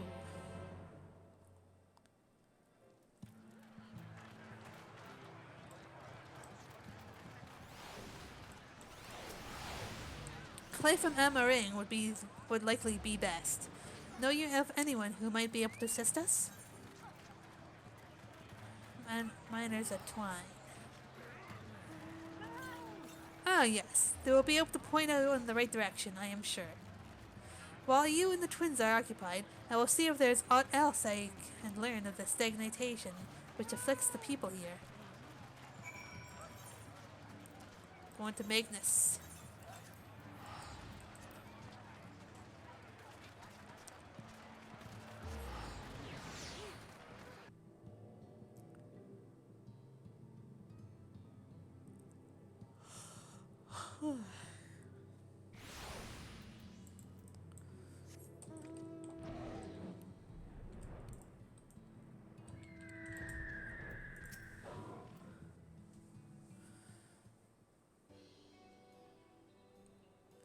Lily, well, what a coincidence. You've come at a good time.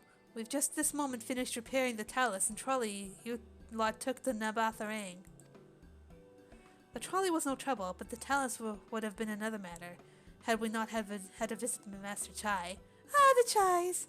He offered us a share of the leftover building materials from Daedalus Stoneworks, as well as a few trade secrets to help us along. Clever man, that China's. He seemed pretty keen on the ideas I had for putting the giant talus to work. Like a giant trolley, but Magnus still refuses to see all the good we could do with it. You're entitled to your dreams, Jerk, but that doesn't mean you can go harassing our guests with them. Master Chai was just being polite. And something tells me Lily didn't come all this way to talk about trolleys. What is it you need, friend? Trolley.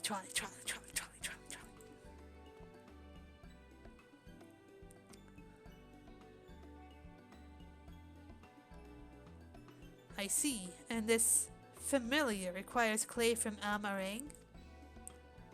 Well, look no further. If anyone can find you some quality clay, it's us. Saying that, it isn't exactly a commodity nowadays, but there must be some lurking somewhere or other, waiting to be dug up. If I'm not mistaken, there was a time when they used to take clay from Mount Brian mines to make adobe bricks. Place is swarming with coyotes now, but you're after the good stuff. You could do worse than to look there. I'll definitely check there. Alright, going this way. Hey ho, Sildra, away!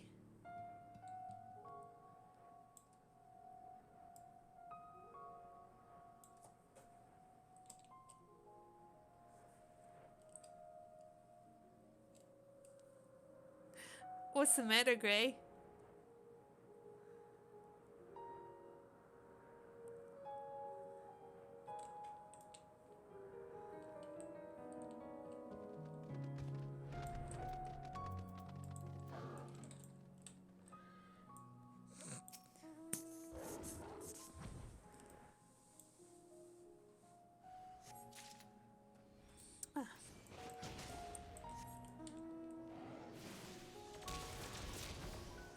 It's a ding-dong coyote!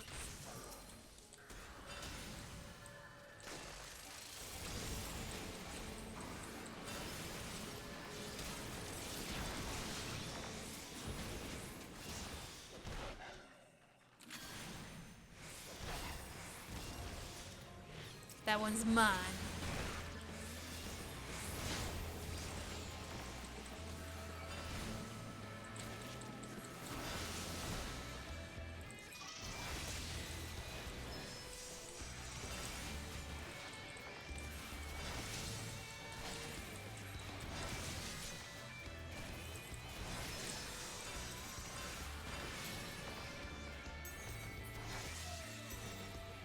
Alright.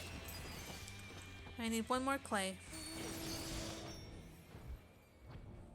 Is it up here? There it is. Coming after me? Okay, I'll help this person.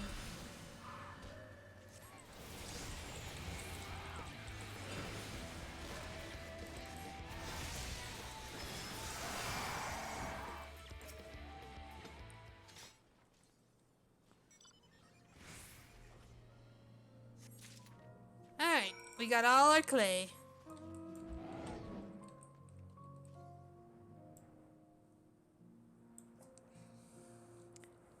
Hail Sildra away.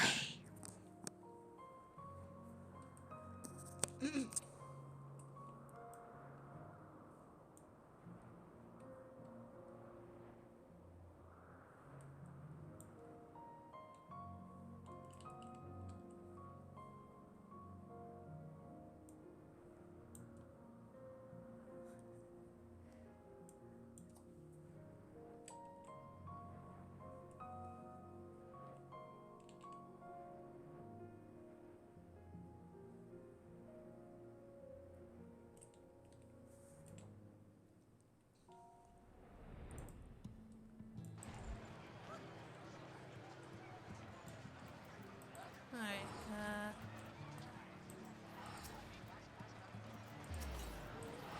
the twins have returned, and in one piece at that.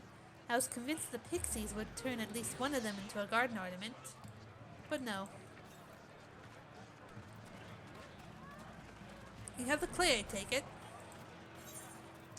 Right on over here.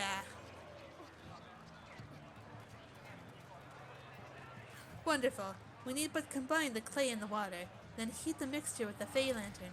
After that, it will be a simple matter of settling upon a suitable form and performing the necessary incantation. Big, look, I have a question in the event that we had need of the spell, and you weren't around.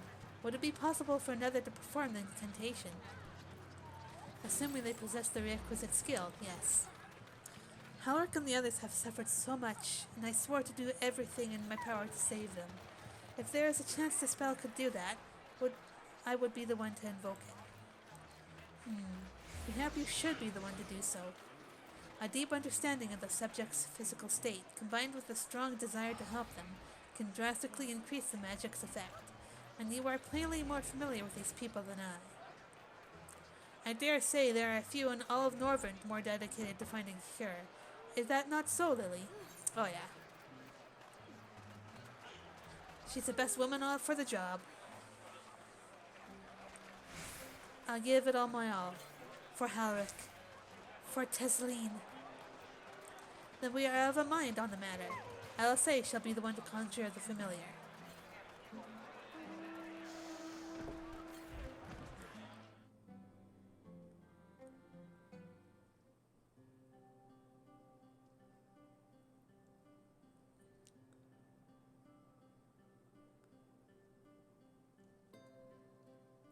Let us begin. I trust you've prepared the clay?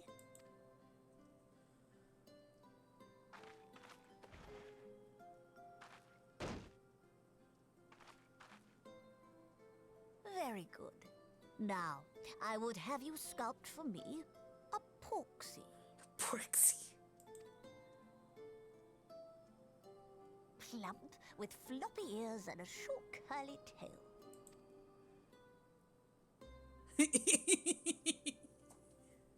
A porksy. I think I know what you mean.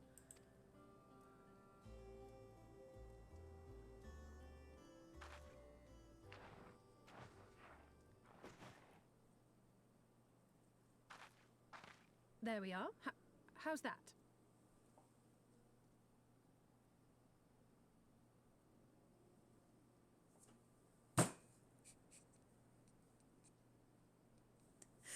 What the fuck? Oh no.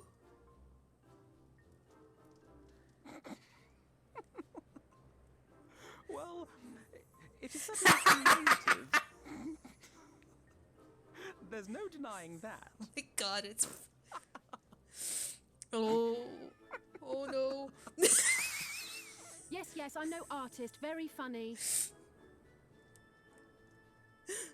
She's keeping a straight Pay face. him no mind, child. Though it may look like a grotesque parody of reality, it is what the invoker believes that matters. Oh my god, that was beautiful. I fucking love this game.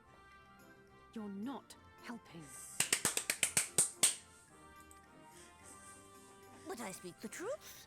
If successful, this incantation will turn imagination into reality. Which is why the only thing of import is what you believe this figure embodies. You must focus. Hold the Porksy's image steady in your mind's eye.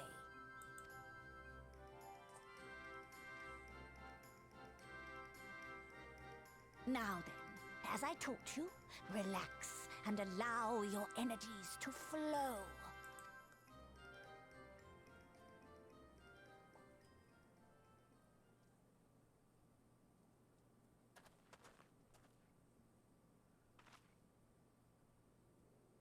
With flesh of clay I bid thee rise, on wings of dreams to touch the skies.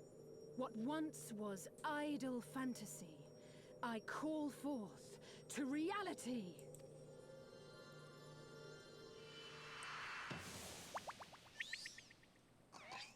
It worked.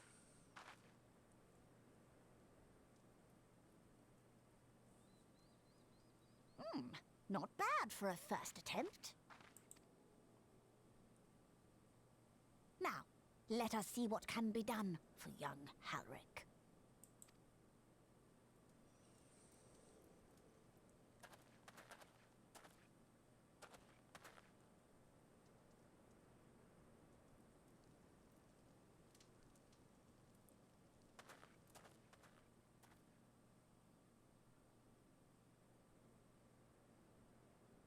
Through the operation of the magics you invoked to animate this familiar, it is now replete with the energies required to stir the boy's soul. You need but give it a name, and it will do as your heart desires.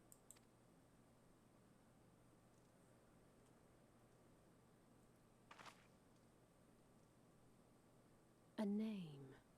What are you gonna call it, LSA? All right, I've decided. Now.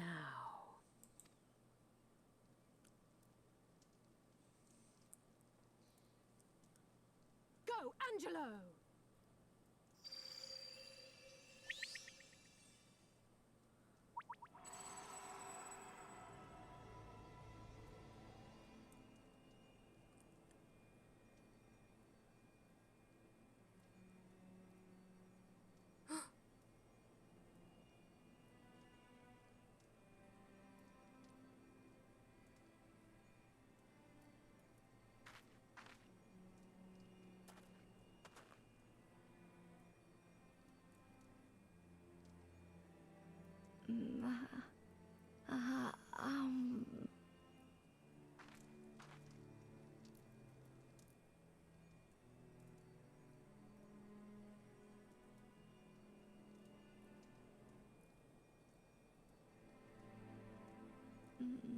Mother,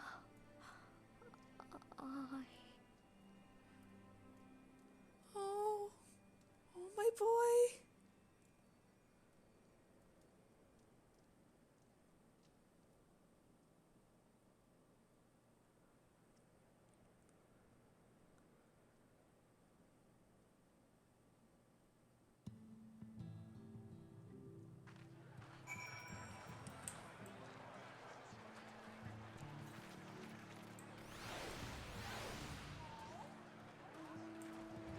To go. There's too many people around.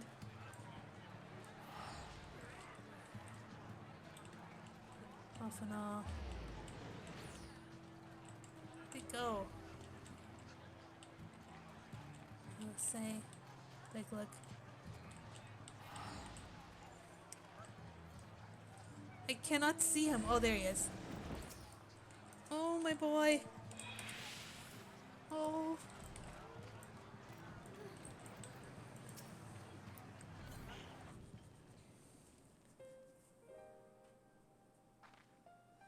How is he, Big Lug? Did it work?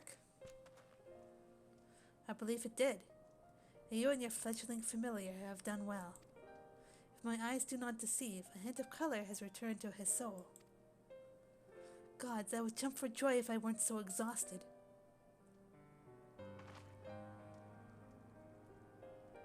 We're so close now, Alric. As you are even now in the process of discovering, this magic asks much of the invoker. What you may not have realized is that the same is also true of the subject. As such, we must proceed with caution. However, with further treatment, I have the utmost confidence the boy will make a full recovery. Observing the reanimation of his stagnant soul has been most enlightening. I will need time to put my theories to the proof, but I believe I can fashion a spell to produce the opposite effect. That is to induce stagnation, thus enabling our safe transport back to the source via Aura site. A thought has occurred to me about this treatment. Big Lug said that when the soul is rendered dormant, the mind is separated from the body, that a person becomes incapable of interacting with the world around them. Does that not sound a lot like some of the tempered back in the source? Yeah, you're right. Not really. It is the fate of the most tempered to become slaves to primals, save in a handful of cases, or am I missing something? If I can master this technique, the art of revitalizing the soul, I know of at least one in the source who could desperately use such treatment. Gabu! Gabu! Exactly. His condition is uncannily similar to Halric's, is it not?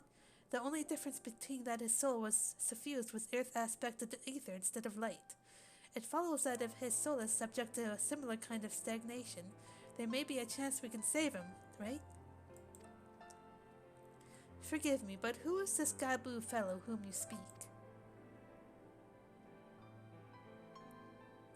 I see. His condition does sound similar. Yet there is much more about the soul that remains unknown even to me. I say this not to discourage you, you understand, but to remind you that this is delicate work we do here. Work requiring patience. Of course, and as long as there is hope for the patients here, I will devote whatever time is needed to see this through. But I refuse to spend that time in idleness. If it's all the same to you, I'd like to stay here with Angelo and continue with their treatment. The two of you should return to the Crystarium with Big Lug and see if you can't make some headway into their newly poised theories. I will tell you to rest first, but I see you're not to be convinced. Ah, the fire of youth. Let us return to the Crystarium then. Finally, I found you. What? Oh, it's you. Kai, sure. What are you doing all the way out here? There's trouble back in Umor. Lady Chai's beside herself, sighing, pacing, the whole lot. Near enough begged me to go and find you. Sighing and pacing, you say? It must be urgent. I take it I will be returning to the Crystarium alone. Go on, then. It's not as if I have anything to do for you. Thank you, Big Lug.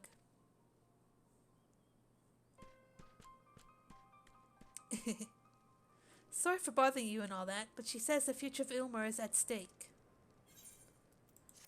Alright. Let's go see what trouble's brewing in Ilmar.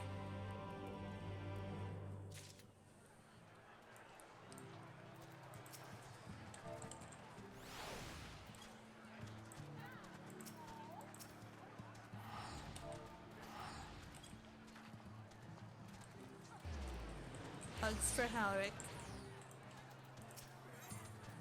Kai sure is anxious to see you and Alphamo back to Yulmore. Lady Chai's up in the parlor. Best not keep her waiting, eh? Yeah.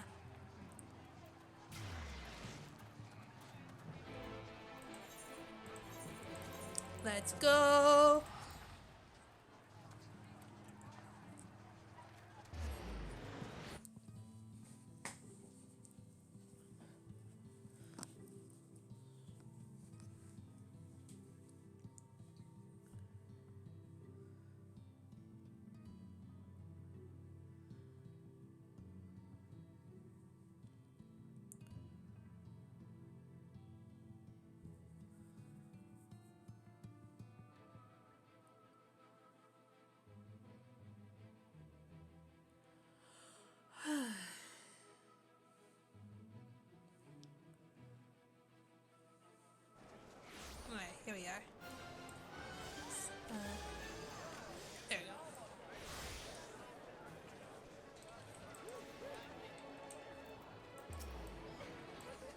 Well, not here seems out of the ordinary, though.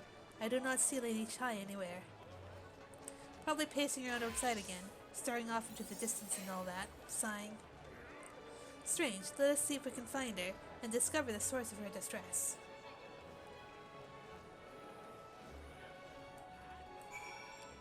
Alright, this is gonna hopefully not.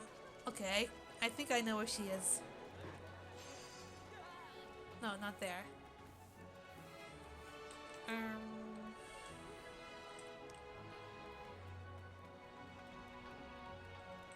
Dasu? Oh, there she is. Next to where all those crowd of people are. Lady Chai! Yep, look for the large crowd. Indeed.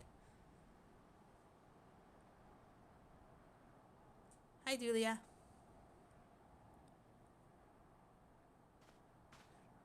Oh, thank heavens you're here. Oh, I love her. She's so precious. Lady Chai, whatever is the matter? I knew not where else to turn. Oh, this is all too much for my poor heart to bear alone. Alone? What of Master Chai? That is the very reason I summoned you. He's gone. What? What happened?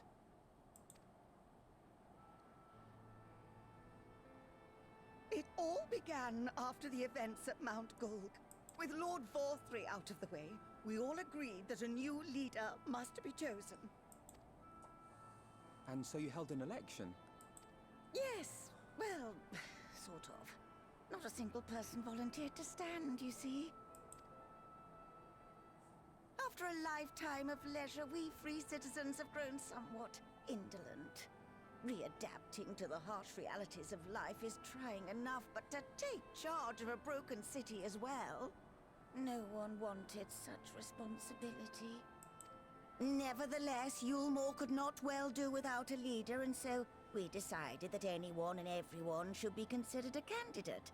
And after we cast our ballots and tallied the votes, the mayorship fell upon my dear husband. So he's gone into hiding.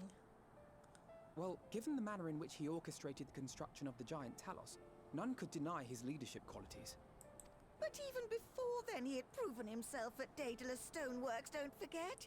He is more than qualified for the role. The perfect choice. Indeed. I told him as much when his victory was first announced. But perhaps I was too forceful in my attempt to encourage him. For shortly after that, he vanished without a word. Oh, the pressure is too much for the poor boy. Oh, Julia, it's okay.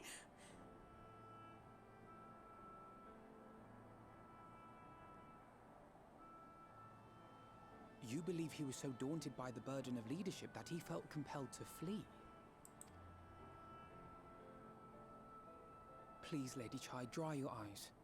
Your husband does not strike me as the sort of man who would abandon his duty, much less his beloved wife. There has to be some other reason for his absence.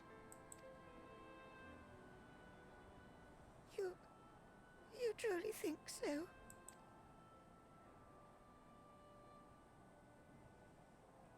What about you? What do you think has become of my husband? Oh, I have a choice.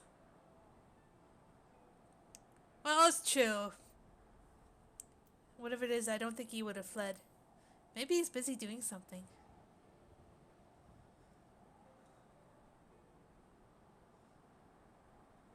And there you have it, Lady Chai.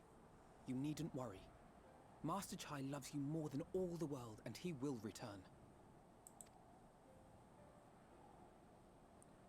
Wherever he may have gone, rest assured we will find him.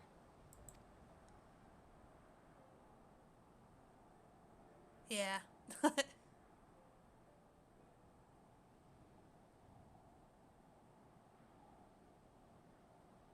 Thank you, my dear boy. You have set my mind at ease. I will trust in my husband and await his return.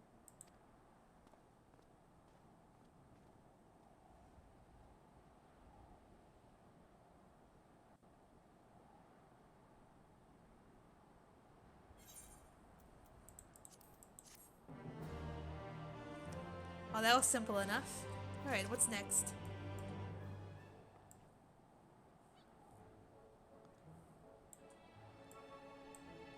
Just wait for the stuff to load. There it is. For all his comforting words, Alphanal is plainly troubled by Master Chai's sudden disappearance. It makes no sense for Master Chai to have left without a word, but even if he had, he would not have done so unobserved. Someone here would have seen him something, I'm sure of it. We should split up and inquire as to whether anyone saw him leave, or, failing that, if they have any idea where he might have gone. I will meet you at the Glory Gate to compare notes later on. Right.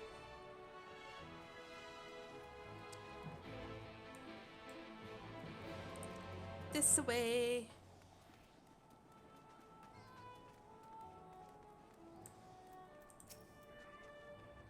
Master Chai? Why, yes, I spoke with him recently, though I recall he was in a rather dour mood, concerned about Ilmore's neglect of industry, you see. With Lord Valthry's apparent inexhaustible stores of meal, and no great need for money, it's little wonder our businesses were all but forgotten under his rule. But I assured Master Chai that the Boutique of Splendors will do all it can to contribute to the revival of trade here in Ilmore, which seems to satisfy him. He took his leave soon after.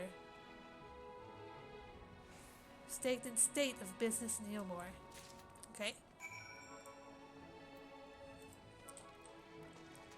Derelicts and Buttress.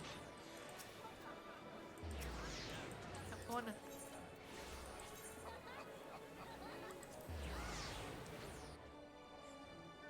A pruggy behemoth, yep. Everything is stagnant. Stagnant.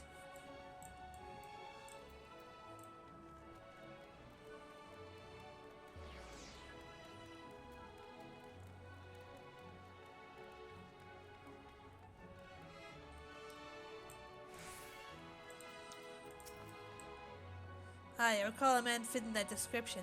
Asked to speak with the poor buggers lately come from right. Said he wanted to know the state of things down in the derelicts, and you can be sure we gave him an earful. Lack of food, medicine, clothing, there was plenty to tell. We want high and low for whatever we can scavenge, and it's barely enough to fill our bellies. But folk here just don't want to survive. They want to thrive. When he heard that, he started mumbling to himself. Something about finding us work, I think.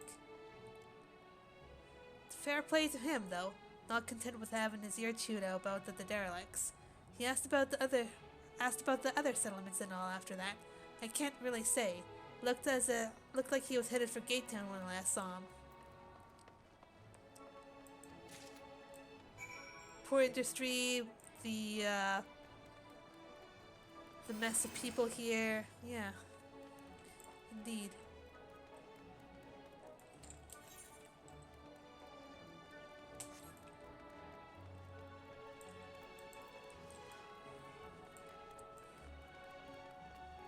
He's trying to find ways to set things right. Oh, look at this.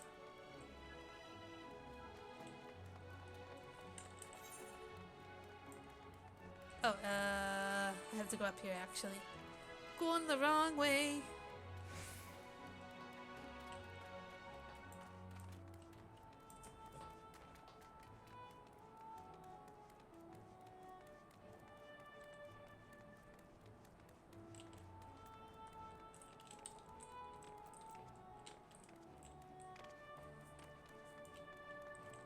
Alright, right here. Looking for Master Chai, are you? Is something amiss? When I last saw him, he seemed ready to collapse from exhaustion. I insisted he rest and catch his breath, and we talked for a while about his concerns over the city's defenses amongst other things. He made more than a few valid points. Many of our men are still recovering after your confrontation with Lord Valthry, and finding General Ranjit in a heap in the middle of the plaza shook us all to the core. Yeah, I fucked him up. The man commanded no small amount of loyalty, and some of our longest-serving soldiers seemed lost without him. Indeed, a number of them left.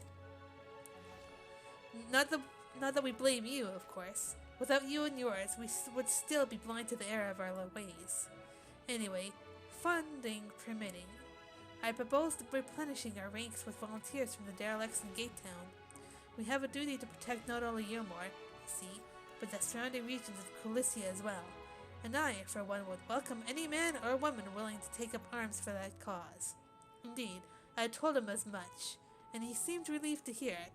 It was on that note that we parted ways. He headed outside, if I recall.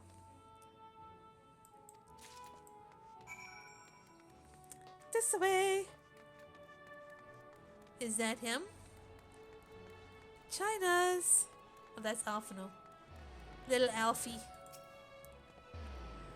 Ah, there you are. How did you fare? Have you learned anything which might offer a clue as to Master Chai's whereabouts? There's this, and there's this. There's your information.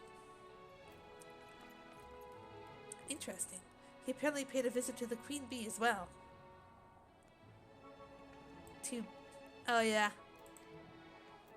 They discussed the possibility of granting admission to customers from outside Yulmore, an idea to which the proprietor was surprisingly receptive. Yeah, somebody's got 2B armor. Sounds like he's got big plans for the place. Yulmore, meaning, not the bee. Perhaps, but the question remains, where did he go after leaving the city? Indeed. With furrowed brow, Alphino carefully considers where best to look next. All we know for certain is that Master Chai has shown great concern not only for Yulmore, but its surrounding settlements. It seems logical then that having consulted with those within the city walls, he would wish to do the same to those without. Lily, if you were to go and make inquiries and write, I shall do likewise with Steeltide. Gaytown, I leave to you, Kaisher. Fair enough. Where shall we meet when we've finished?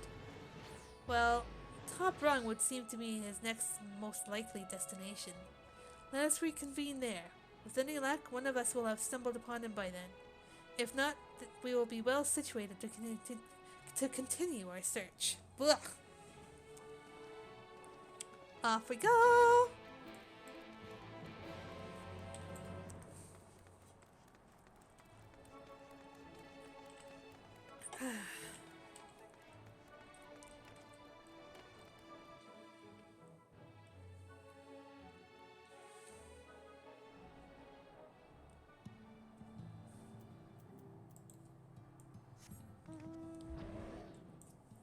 He'll sailed her away.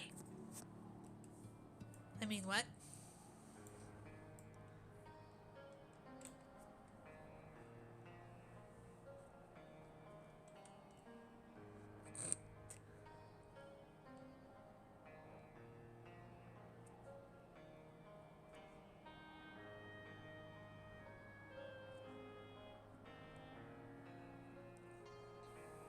Hey ho, and away we go. Alright. No, the name doesn't ring any bells, but there was a rather dapper-looking minstrel gentleman here not long ago. He wanted to talk about relations between Wright and Neilmore, or rather the lack of them. What do you mean, Gray? I wouldn't do that. We lost a great many people to their promises of meal and the chance of a lavish life among the free. And Vothri thought to take even more from us, conscripting the few able-bodied men we had left to guard his paradise. I needn't tell you what happened when the Senators came. Such things are hard to forgive. But Vothri's gone now, and we're curious to see what will become of Yumor in his absence.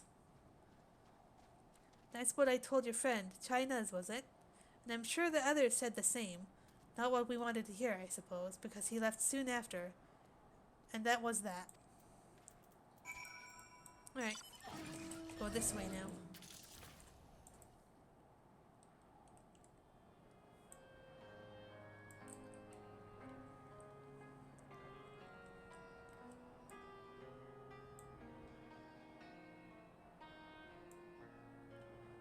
Gotta go up.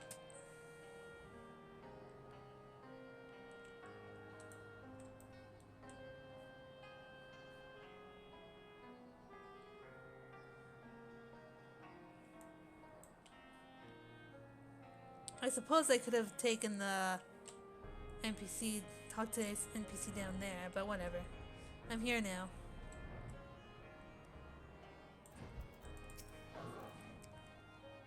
So he paid a visit to both Wright and Gate Town as well, did he? I see. Kaisher and I gleaned much the same. He seemed determined to salvage what goodwill might yet remain among the settlements of Colicia, the only likely place he had left to go being Amity. Come, if we are quick, we may yet catch up with him. Amity. Off to Amity. Off we go. Ooh, woo.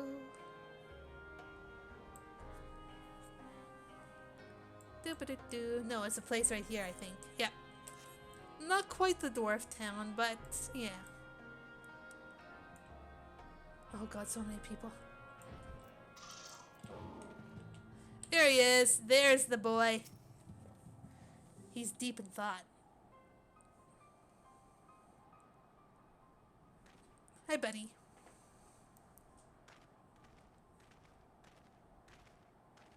Lily, Ophanal, Kaisher, what are you doing here? We might ask you the same, Master Chai. We have been looking all over for you. Looking for me? Whatever for? Lady Chai has been nigh inconsolable in your absence. She claims you have disappeared without so much as a word, and bade us return you to her side. What in blazes are you talking about? I left a letter for her in our chambers, though I suppose she could have overlooked it. And when she gets an idea into her head, I can only apologize. No harm done, Master Chai, but since we are here, might I ask what compelled you to come all this way? We were told you had been elected mayor, and from what we have gathered from the nearby villages, you have been inquiring about the people's grievances. Is it safe to assume you mean to take office? Now, let's not jump to conclusions. I did seek to learn more about the problems faced by the people of Colicia, that much is true. But I am by no means sure I am the man to solve them. Tackling our many challenges require resources, and until I have secured them, it would not be the right to assume the role of mayor. I see. And you believe said resources can be found here? Indeed, the people's grievances are many, but in the course of my inquiries, I have already met with several individuals willing to lend their aid in addressing them. However, there remains one individual crucial to my plans, a man whose counsel might yet make a mayor of me. With respect, such forethought is, in itself, proof of your suitability. The city needs you, Master Chai, and I am certain this man of whom you speak, whoever he may be, will reach the same conclusion. For what little it is worth, we will vouch for you should he require convincing. Whatever you need, you can count on us. I don't know what to say. You don't need to say anything. I've got your actions. You've got your actions to speak for you. For as long as I can remember, all I ever wanted was to make it into Yumor, but that dream's gone now, burst like a bubble, or a boil, more like. Anyway, outside of repaying Master Ophanal, I haven't had a clue what to do with myself. Spent most days in a daze, but you? You've been running up and down, trying to find a way to fix this mess for everyone. And I reckon you can do it. You got this lot up Mount Gold, didn't you? How hard could marrying be? You're going to steer Ilmor to a better future, I know it. And I want to help. Properly help. Do something that makes a difference. I don't know what it is yet, but I'll work it out on the way. If you let me come with you, that is. Aw. You give me entirely too much credit, the lot of you. But I can't deny it gives me heart. Come then, let us press on together. Hey, thank you, Master Chai. But we mustn't get ahead of ourselves. Yomar needs more than a man with good intentions, which is why I am here, to find one with the experience needed to see the city thrive. Who is this man exactly, and are you certain he's here in Amity? Rendon is his name, and yes, he is, or was. I had scarcely begun to explain myself when he decided his time was better spent elsewhere. He served as chief advisor to Valthry's father when he was in office. If Ranjit was the mayor's right hand, one might say Rendon was the left, and between them, they kept Umor on the road to prosperity. The city needs more than a mere man of business, which is why I must find him. But even if you do, what makes you think he will listen? Before giving chase, might it not be wise to speak with those who know him, here in Amity? They may be able to shed some light on his reason for rejecting your overtures out of hand. Yes, I suppose it makes sense. Perhaps we should start with Trissel, then. As I recall, you made rather a favorable impression on him. I'm certain he would be willing to talk to us. Let's go! Alright.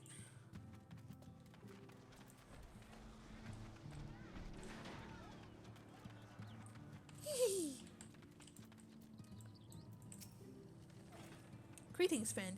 And you too, Master Chai. I presume you're here to ask after Rendon? I couldn't help overhearing you earlier. Exchange. Yes, well, with Valthry gone, Ilmor wants for a leader. Should no one rise to the challenge, the city would very well collapse. I came here seeking Rendon's counsel in the hope that he would build a better Ilmor together, and that is still my wish. But given how abominably you were mistreated there, I will quite understand if you choose not to help. Worry not, Master Chai. I bear no grudge against you or the people of Umor, and I would not see you suffer for Valthry's villainy. As you no doubt gathered from your meeting earlier, Rendon can be rather uncompromising. He had his principles, you see, and little patience for anyone he deems less committed to their own. Your desire to right the wrongs of your past, of Umor's past, is quite admirable, but I fear the guilt you bear on the city's behalf works against you. I can see it in your eyes, in the way you carry yourself. It goes without saying he sees it as well. You must let those feelings go, Mr. Chai. Be more assertive. Commit to this course, and prove to him Umor has a resolve to change. The resolve to change. I believe he was heading towards Pit 8 when he left. If you plan to go and speak with him, I suggest you be firm and clear in your intentions. Very well, to Pit 8 we shall go, and I will not take no for an answer. Nay, not even a maybe. Attaboy. Oh.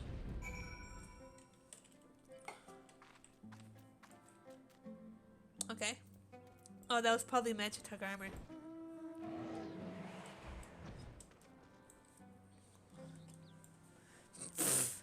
I know, right?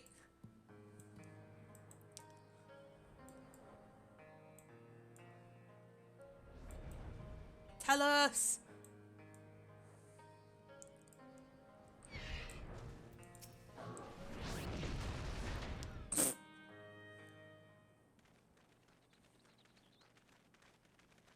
Hello. Well, it's you again. Well, I see you've invited your friends. Need them to fight your battles for you, do you? I didn't invite them, as it happens, though they are indeed my friends. Not only mine, but every true Yulmoran's. They are the ones who awakened us to the truth, to Lord Valthry's villainy, the famous warriors of darkness. Are they now? Hey, yo, what's up? Yes, they are. It would be no exaggeration to call them our saviors. We owe much and more to their kindness, but we cannot depend on that kindness forever. To do so would be a little different from entrusting our affairs to Lord Valthry. Nay, we must learn to stand on our own 2 feet. And I would have them present to witness my attempt. Hear, hear, Master Chai. Your sentiments are admirable, yet admirable sentiments do not a nation make.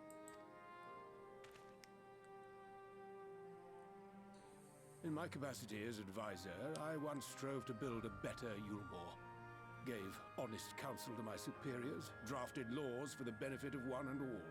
But in time, my values fell out of favor. There was no need for them in this paradise Vorthri was creating. And so I left my homeland behind.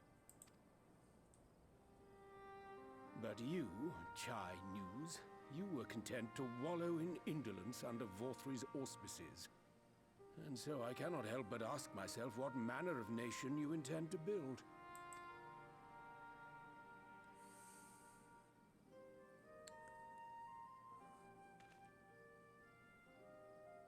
I can offer no simple answer to that question.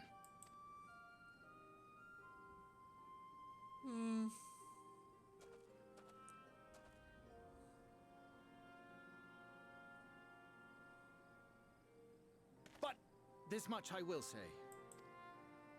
It is my hope that Yulmore can become a nation which her citizens might freely choose to build together.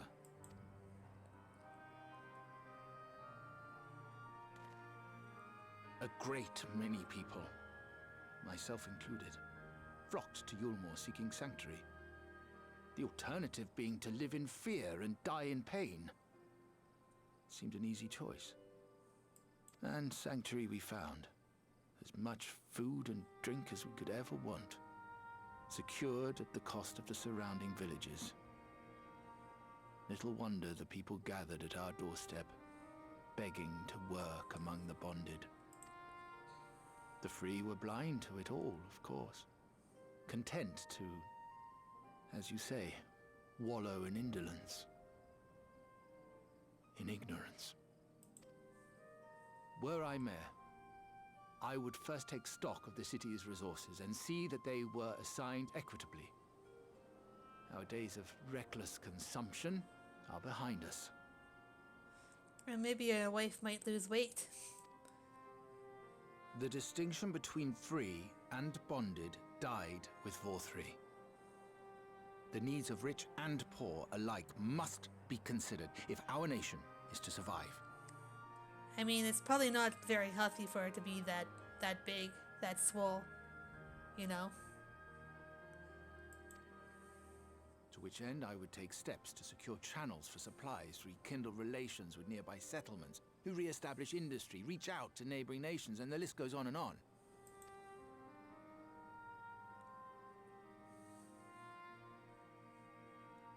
But I am no ruler, nor even a politician. I am an entrepreneur. My expertise lie in planning and profit. I haven't the knowledge or experience to run a nation. Please, Rendon, will you not help me? Together, we could solve the city's problems. Build a Yulmore for the people.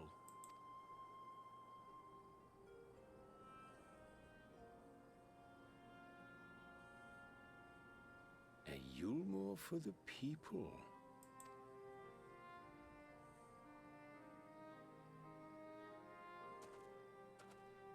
I rather like the sound of that.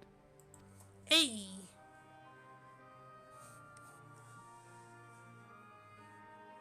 But before I offer you my counsel, I would be certain of your ability to perform the duties of office. You would?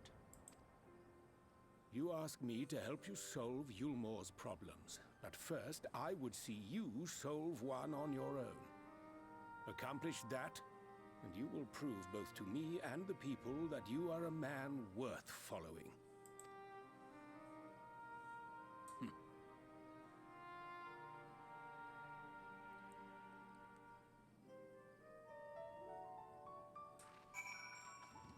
Oh god.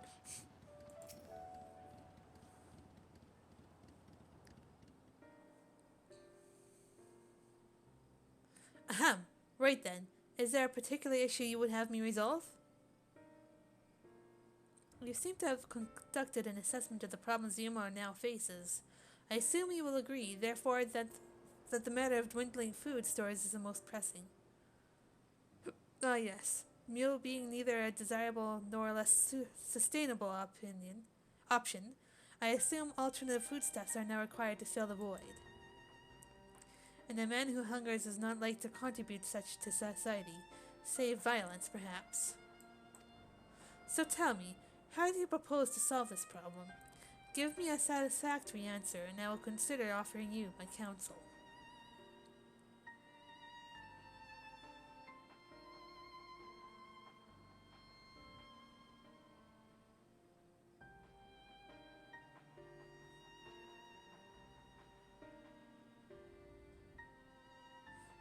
A combination of measures would seem to be in order. One to address the immediate issue of supply, and another, that of production. Go on. For the present, Aylmore's coffers can be used to purchase food from our neighbors. This would afford us time to address the underlying problem that affects us all, the long-standing neglect of agriculture. The villages that once served as sources of trade for foodstuffs must be repopulated, their means of production restored. This assumes, of course, that we can rekindle relations with our neighbors, guarantee security and stability in the region, and most importantly, find people willing to leave the city and take up the rebuilding effort. My, think of that all by yourself, did you?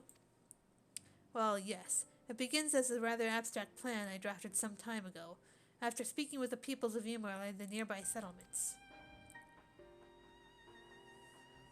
You've impressed me, Chinas. I have? Well, that is a relief. Oh, but you haven't secured my support just yet. Only my attention. Grand plans will not be enough to persuade the masses. If you would ask them to rebuild, you must provide them the means to do so. A fair point, Rendon, and one to which I have given much thought. I propose the use of talus to aid in the establishment of the maintenance of the settlements. The employment would drastically improve efficiency and ultimately increase production. Talus, but Daedalus Stoneworks closed their doors years ago. Without a ready supply of the necessary equipment, the people would starve before your plans could be put into effect. Well, as the heir of Daedalus Stoneworks, it just so happens that talus are my field of expertise. And with a little help, I'm quite certain that we can acquire what we need in no time at all.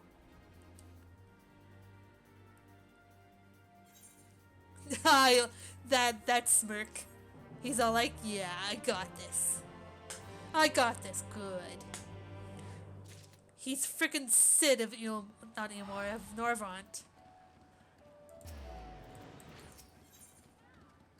Chai-Nu's looks of steely determination is only slightly undermined by the knocking of his knees. Rendon is quite right. Building talus from scratch would require time we simply do not have. Which is why I propose to make use of the long-abandoned talus which wander the wilds of Calusia. They will need to be deactivated, of course, and if memory serves... I know, personal space. The tools required to do so should still be at top rung. Come with me. It's really hard to see where people are with all these bodies around. Ah!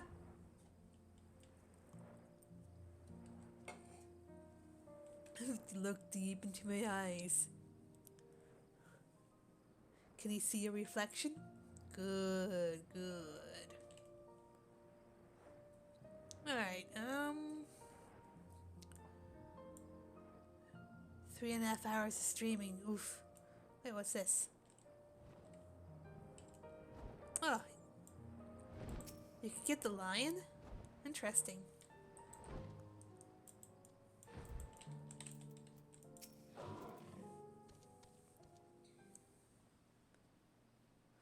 Just passed through an area called Scree. Yeah, I know.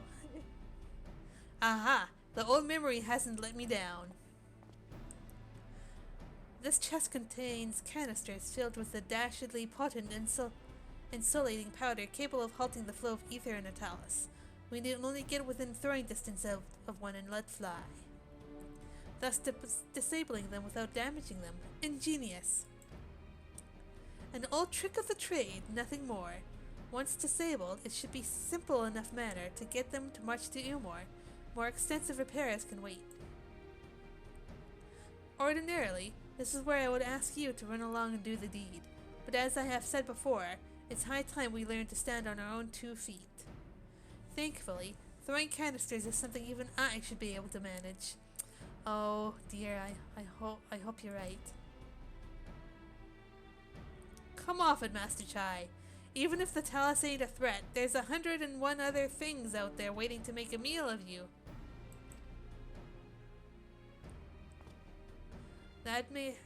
That's as may be, Kaisher, but Brendan tasked me with solving this problem. I will not sit idly by while others risk everything to see my higher brain schemes realized. Not this time. Which isn't to say the mere thought of it doesn't fill me with dread. Truth be told, I can't feel my legs. But if I'm to prove I'm a man worth following, I must lead by example. Well said, Master Chai. He's frickin' brave. Hear, hear.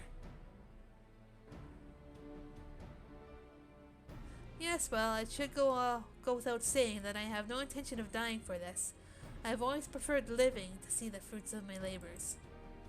And to make sure I do, I require your help. It is as Kai Shur says. These lands are dangerous if one is not careful. I would ask you to use my spyglass to look out for any beasts that would get in the way of my work. I will also need you to alert me when it's safe to subdue the Talus. Understood? Yeah, sure. Good. Then let's be off to the quick way, through the north gate, and see if we can't find a suitable vantage point for you.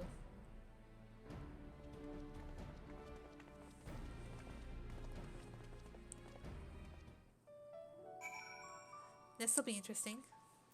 How much are these silver pieces, by the way? 500? Cool.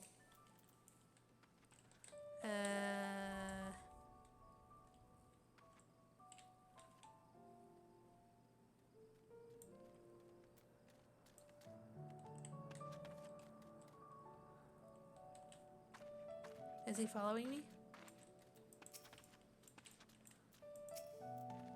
Alright, nothing to worry about. Just a simple matter of sneaking up on the Talus while avoiding the slavering, bloodthirsty beasts lurking behind every rock. Child's play, ahem. When you're ready, let's begin. Where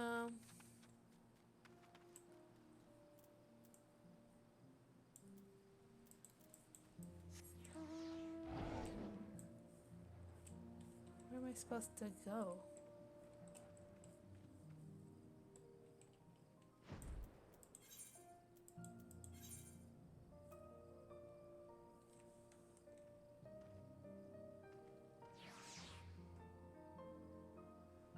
Quick way. The quick way. Settle for the quick way.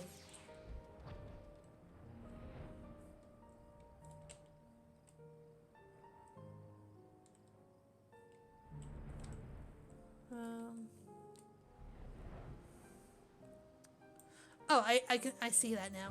Hang on. There's a destination marker. Keep a lookout for danger and alert Chai News when it's safe to incapacitate the Talus. You may move the spyglass and those I'll zoom in and out. Point the play, blah blah blah.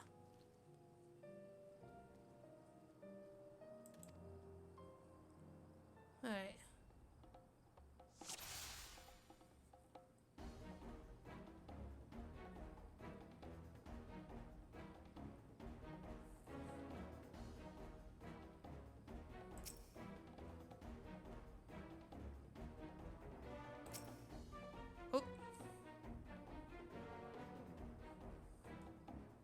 Okay, I'm supposed to click on him then.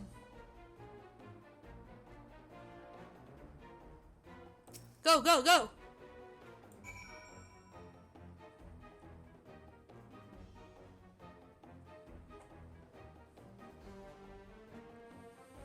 Oh my god, it's fucking big.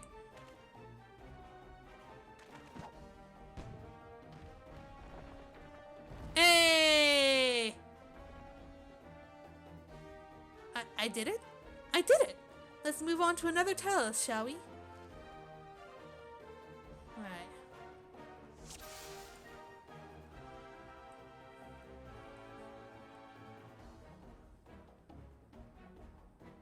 Okay, they're looking away. Go.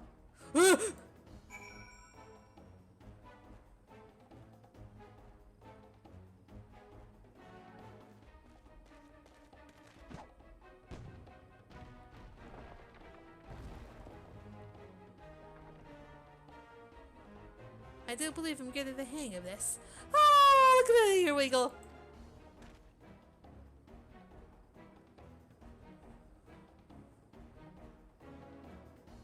You may leave the next one to me, Lily.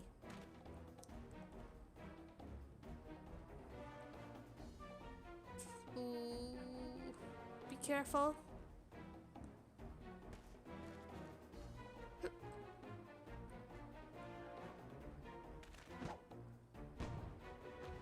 Hey! Ha! That should do it. Now we have all we need to proceed.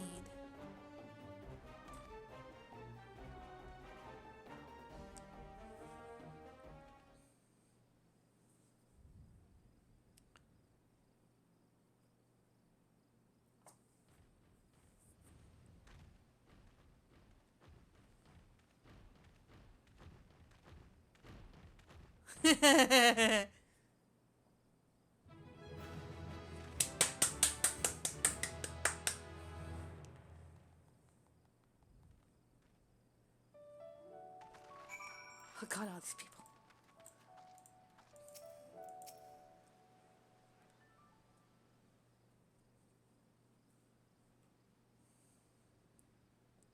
I can scarcely believe it. It was a reckless, foolish plan, but somehow it worked.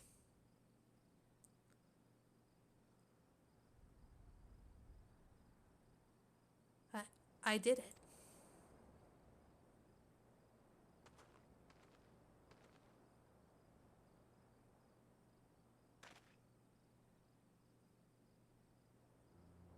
Master Chai, I believe I owe you an apology. Your plan to replenish Yumor's food stores showed forethought and sound judgment. What's more, it is plain your time at Daedalus Stoneworks has equipped you to lead, as evidenced by the extraordinary company you keep. You, sir, are more than qualified to be the next mayor of Yumor. I thank you for your vote of confidence, but the fact remains I am wholly ignorant of the world of politics, which is why I would ask you to join me and grant Yumor the benefit of your counsel. I would be honored. When the people behold these talus, I have no doubt they will lend you their support. It would seem Yumor's leadership is at last in capable hands, would you not agree? Yeah. We should probably be getting back. Oh, that ear wiggle. We should probably be getting back soon, Master Chai. After you've tinkered with the talus and all that, Lady Chai is worried sick.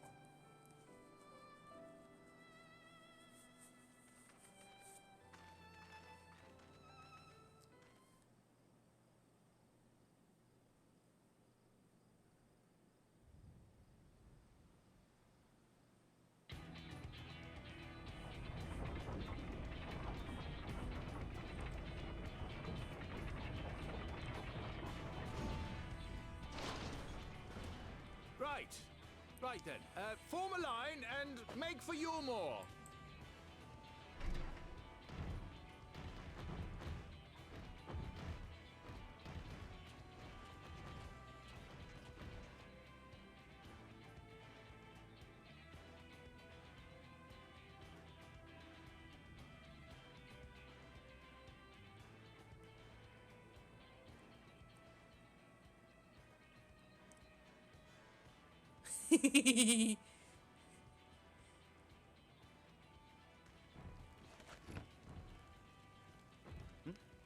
What's that noise?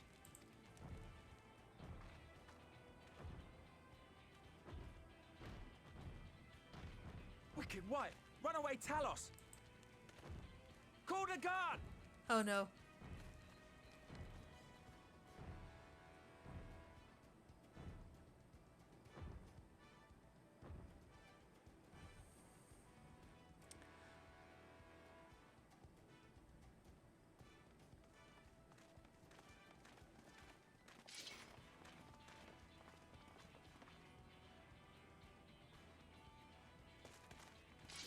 Stay back! All of you!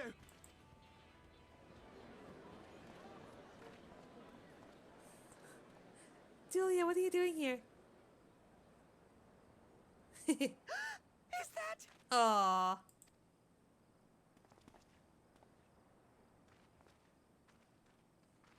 Darling, you're back.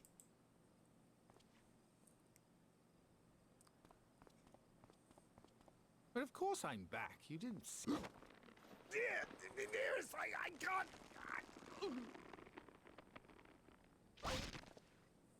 He's dead, Jim. Oh, Oh no! Oh no, he's dead! She broke him.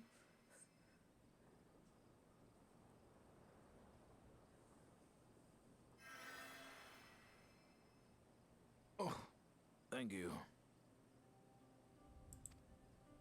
I'm sorry, my darling. It's just the sight of you filled me with such joy, I couldn't help myself. Julia's got some strength, man. Oh, no, She no, works it's all right, out. dear. I should have just come out and said what it was I was intending, instead of entrusting the task to a hastily scribbled letter. Does that mean you'll do it? Well, I'm here, aren't I? I mean, not that my absence signified any unwillingness, you understand? Oh, no, naught could be further from the truth. I only left to enlist the aid of the former mayor's senior advisor. And now that I have it, I believe I am ready to take office. Yeah! Oh, how wonderful!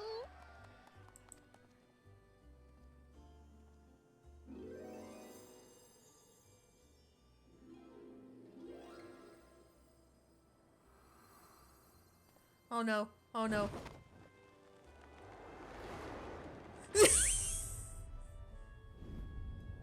Dearest, please! He's dead, he's dying. He's dying! Somebody help him! Help the man!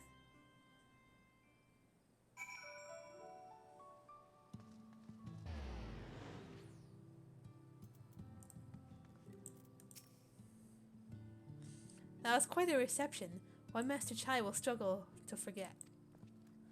More seriously, the arrival of the Talus has seized the public's attention. Once word has spread around Umor, it'll be that much simpler to gather one and all so that Master Chai can make his inaugural address. Complete! Despite the butterflies in his stomach, Chai Nuz is prepared to address the masses. I'll check the name of the scroll after I've completed the quest. I want to be excited for what I get when I initially get it.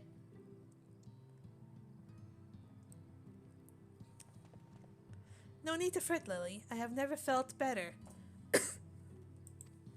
And not at all overawed by the prospect of addressing the assembled masses of Yomor. As for where to do it, if we're to accommodate everyone who might feasibly wish to attend, I suppose the only place large enough would be the Emergent. Then I will go and spread the word among the citizens, both free and bonded, that they are to assemble there to meet their new mayor. You there, Kai Sure, was it? Would you go in and inform the residents of Gate Down and the derelicts? Course I will. Good lad. I will let the guards know not to bar the way to Valthy's chambers. It goes without saying that I expect the Warrior of Darkness to attend, assuming she's available. Might as well see it through to the bitter end, eh? The doorman at the Crown's Lift will show you up. Very well.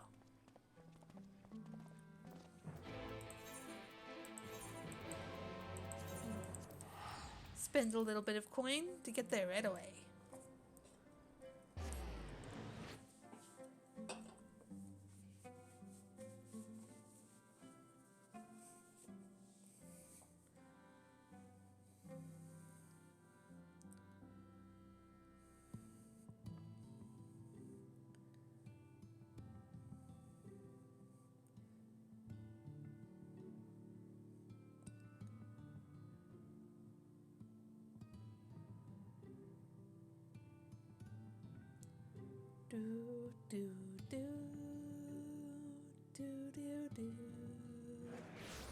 Alright, this way. This way.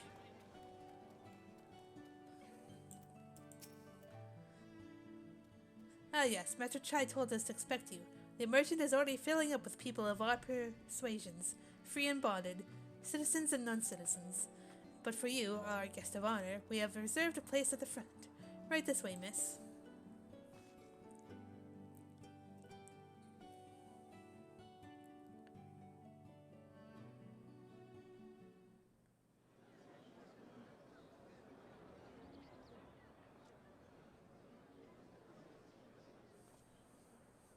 The big Stein's still there.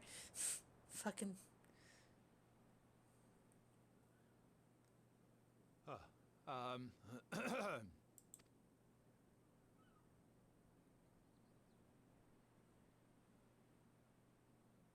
Go on, dear.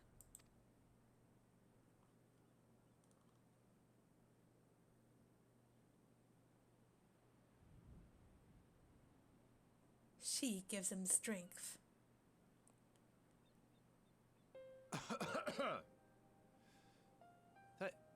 Thank you all for gathering here today. But before going any further, could I ask the free citizens of Yulmore to look around?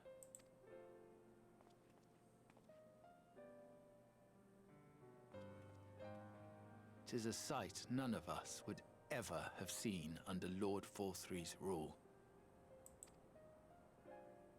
Not only do we stand in the familiar presence of those we once called the Bonded, but today we welcome the peoples of the Derelicts and Gate Town too. Today we welcome the Warriors of Darkness, come to bear witness to Yulmore's new beginning.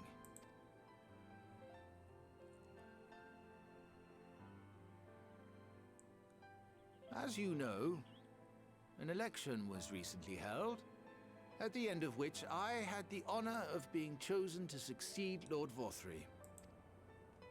You place great faith in me, and I promise to do my utmost to live up to your expectations, and I will seek always to carry out the duties of this office with integrity and fairness.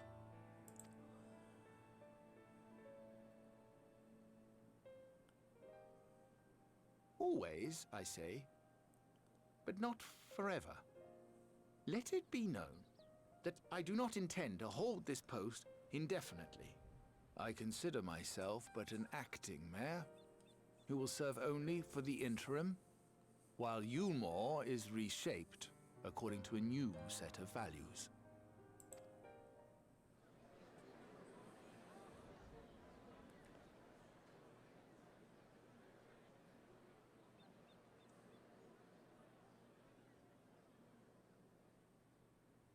No longer can we think of ourselves as divided, as the free and the bonded, citizens and non-citizens. The systems put in place by Lord Forthry must be undone. But even as we tear down the old, we must give thought to the new, to what manner of nation Yulmore should become. Whatever the answer may be, it cannot be decided by one man alone. And so I propose that an open forum be held, that we might all discuss how best to strive towards a better future. However, there can be no talk of the morrow unless we first address the issues of today.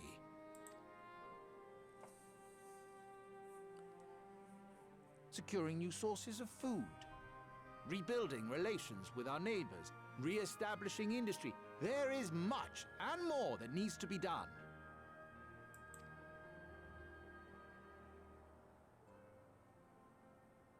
Too much for a mere man of business. And so I pledge instead to do everything in my power to ensure our city's security and stability while we all work together to see these problems solved. The road before us will not be easy, and I know full well how daunting the prospect of honest labor may seem to some of you. But we must accept the reality of our circumstances. We must move forward. This much we owe to ourselves and to the brave heroes who risked their lives to bring back the night. Once we have shored up our city's foundations and regained some semblance of normality, let us reconvene to speak of the future. Until then, I humbly ask that you lend me and each other your strength. For Yulmore! I love how the backdrop's like the talus, the giant ass talus.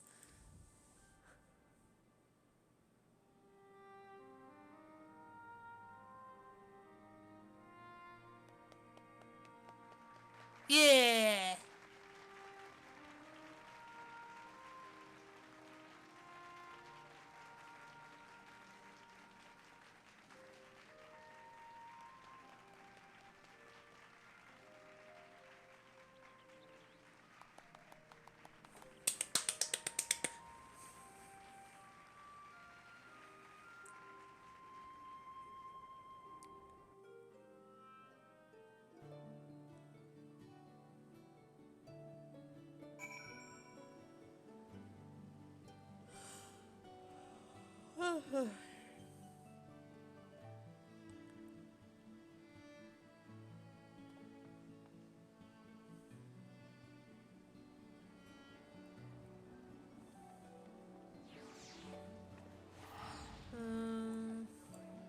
There we go.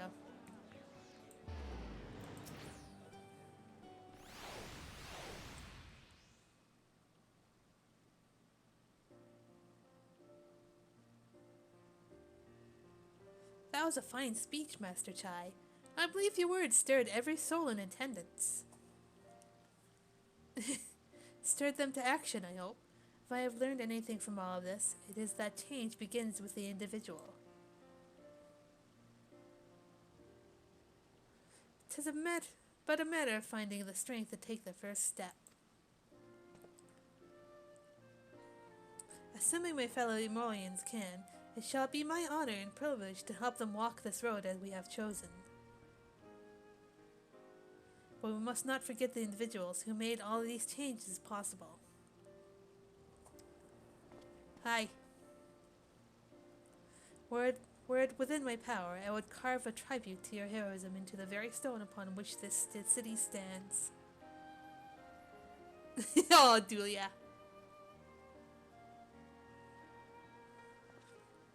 I hate to change the subject, darling, but now that you have officially taken office, have you given any thought to your mayoral seat?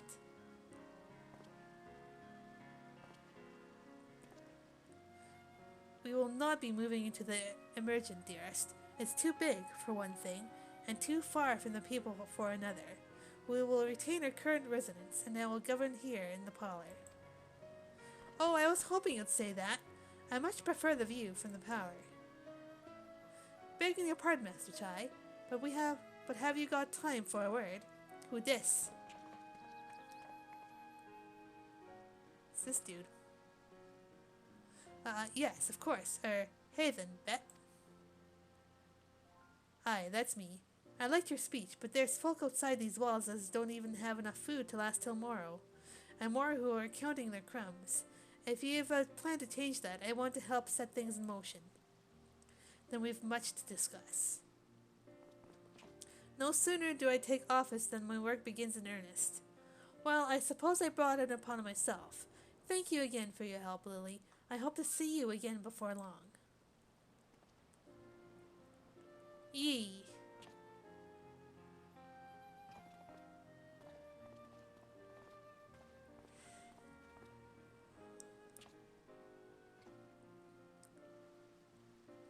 What a day. I don't know what it means exactly, but I do know I've got plenty to think about. I sense we all have a great deal to consider. I had resolved to remain here until such time as Ilmore's future was secured, but it is clear to me now that the city is in capable hands.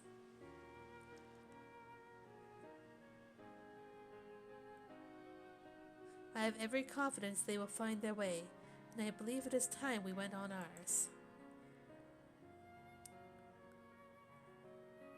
Yee.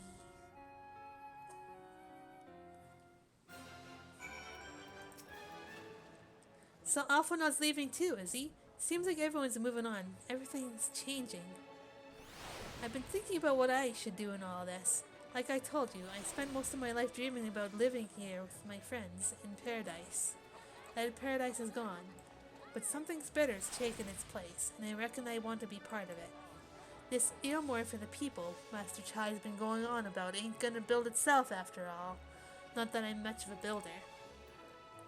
Me and my friends will find a way to make a difference, though. Help keep things changing for the better.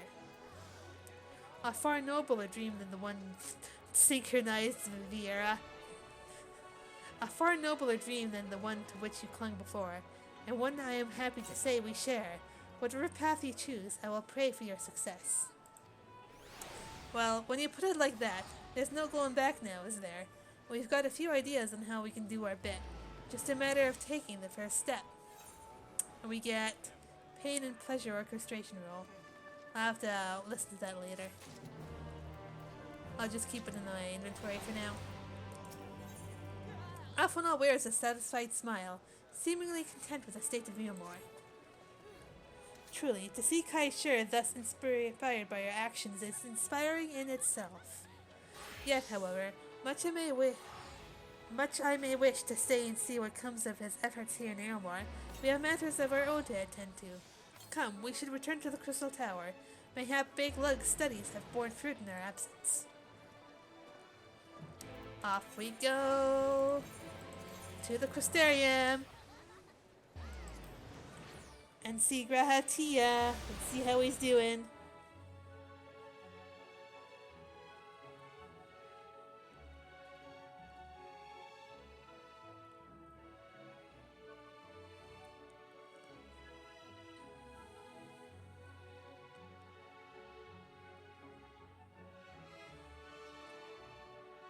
Yes, the Catboy. Alright, this way.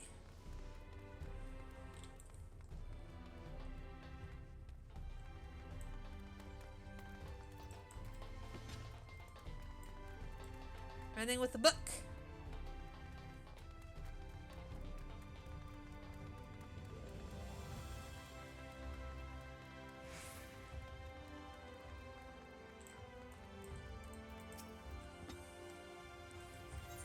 We have business.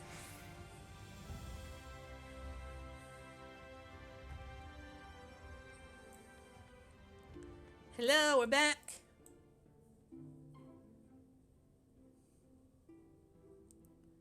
Welcome back.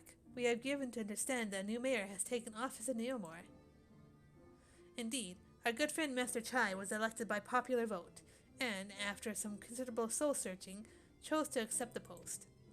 It is a shame you weren't able to attend his inaugural speech, though I have no doubt you will see more of him in the future.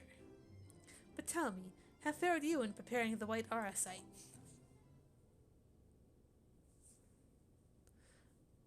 Our work did not proceed quite as expected. In your absence, we had a frank discussion on the principles of soul transference, and concluded at length that the White Aura site was ill-suited for our purposes. Frig. But Urianger, did you not say that, compared to the massy soul of an Asian, the stone could house one of ours with ease? That I did, and armed as we are with Beck Luke's invaluable insight, 'twould seem indeed prove a trifling matter, were we to disregard the unavoidable link betwixt mind and soul. A link which would, we did belatedly realize, be weakened most perilously within the process rendering our souls dormant, as our sight doth require. Thus, the shedding of these fleshy simulacra, and the surfeit of aether which compriseth of them, would in all likelihood deprive us of our psyches as well. So it's not gonna work. Shit. It would, theoretically, be possible to challenge your minds into the aura side instead. But we would more than likely sacrifice your souls in the process. Which is why we have abandoned that plan, and instead devoted our time to finding a means by which mind and soul may be transported together. Though we are no closer to the solution than when we first began.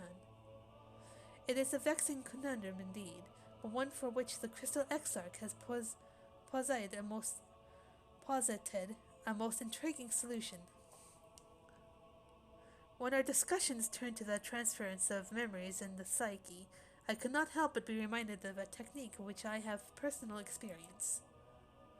Lily, do you recall what we learned in my eyes from an encounter with Dogan Ine?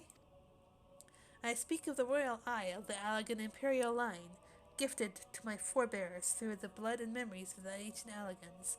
It is by this gift that I am able to control the Crystal Tower. If we were to gain an understanding of the technology by which the Allegans were able to accomplish this transference, perhaps then we could keep mind and soul together.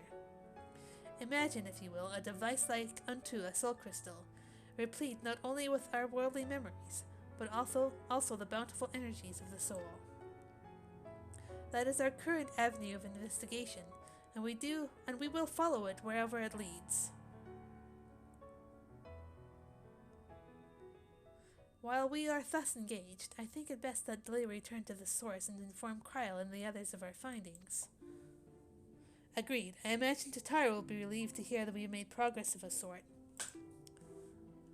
Then I would beg leave to relay our findings into Thancred and Reed, and to assist where I may in the investigation of the empty. Yes, please do. Should we have need of your counsel, we will not hesitate to summon you. Oh, by your leave. See you later. Give our regards to Taru, won't you? To Taru. Sure will. Monkey! How's it going, dude? Going back to Mordona. Off we go. I'm not sure. I don't think so, because I think we still have another part of we need to investigate. I'm assuming we're like halfway through the current patch story at MSQ.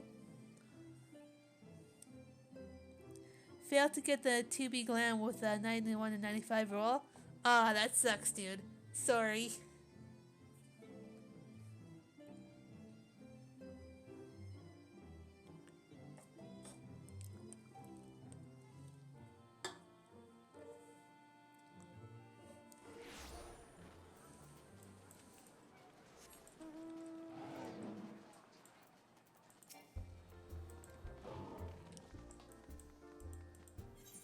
Enter the Rising Stones.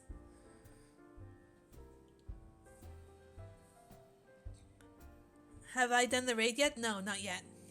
I'm focusing on the MSQ for now. 'Cause lore. Lily, you're back. How did everything go in the first? Wait, don't tell me. Kryle will be here shortly, and she'll want to hear too. She's just tending to the others. Their bodies, I mean.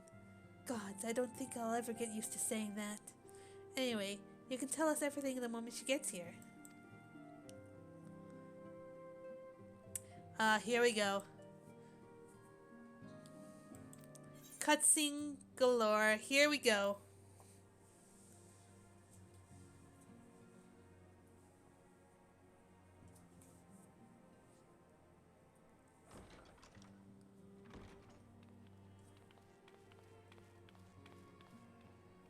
Sorry to keep you waiting.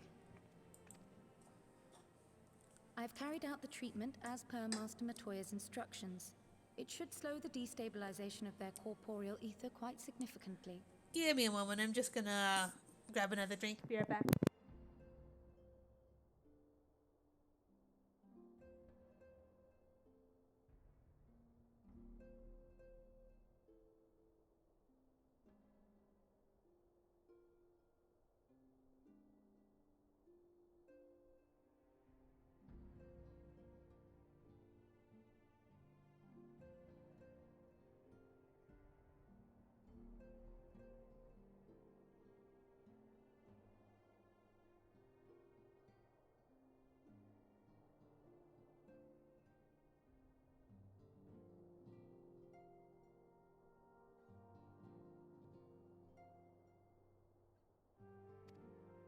But tell me, how fare our friends in the first? They're hanging in there.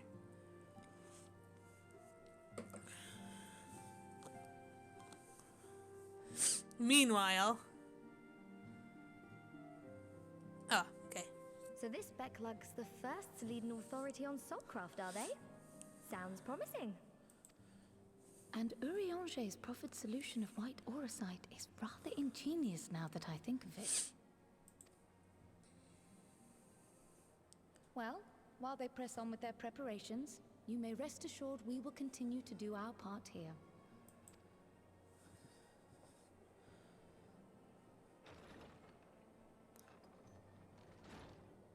Oh, you're back. Estinian!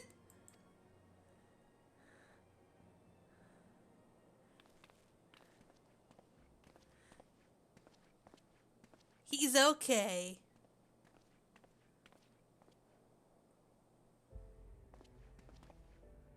And none the worse for wear, I see.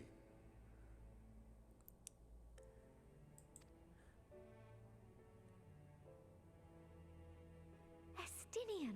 Oh, thank the gods! We've been worried sick. Did you lose your link pearl or something? The situation in Garlemald has become more complicated. I was making my escape from the capital when I ran into one of yours, Riol. He thought it best we come straight here. More complicated how?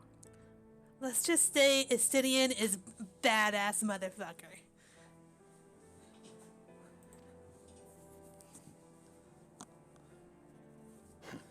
Where to begin? After entering the Empire via Razat Han, I went about my mission of investigating Black Rose. It was then, inside a provincial factory, that I encountered the one who styles himself Shadow Hunter, Gaius Baelsar. Our goals being apparently aligned, we joined forces and ventured on into the heart of the capital, to the very Imperial Palace itself.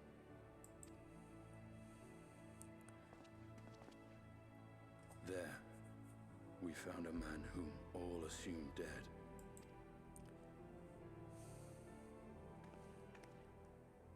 But his soul lives on, and he has wrested back his flesh. Xenos Ye Galvas.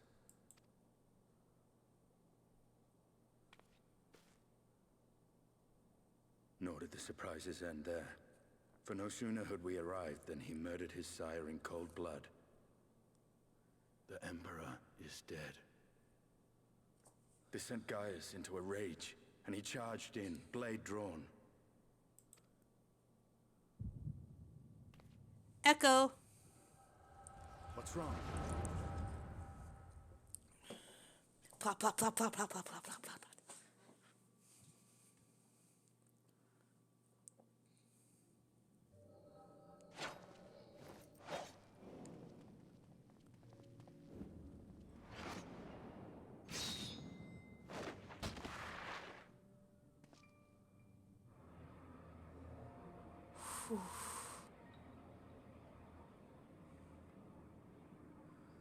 Oh, shit. I've seen him in action. His body, at least. You will not best him alone. Nay, death will not come easily to that thing. If you would join me, then by all means. For what good it will do.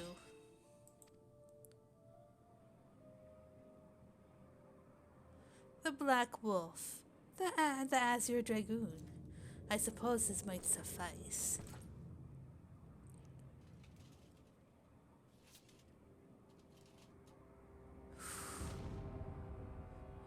Come then.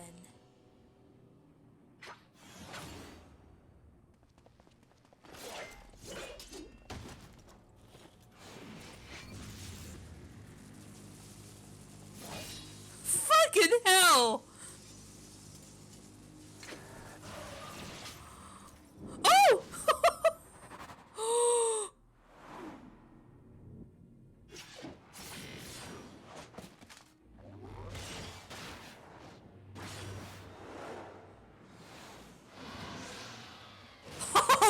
shit!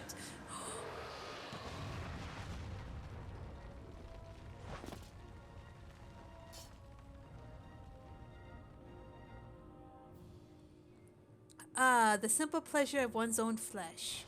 Truly, there's no place like home. Abomination. Whatever he is, Lily was barely a match for him. If we stay here much longer...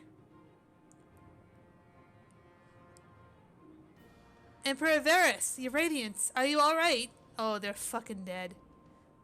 We may wear out our welcome. Oh, these two chicks. Your radiance! No! Sigh, must even the most middling of sport be spoiled? The world conspires to bore me. But I have no cause to remain. I leave these vermin to you. Xenos! Ooh, oh!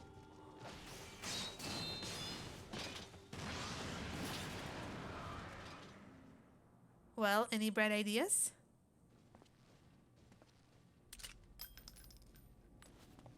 Just one.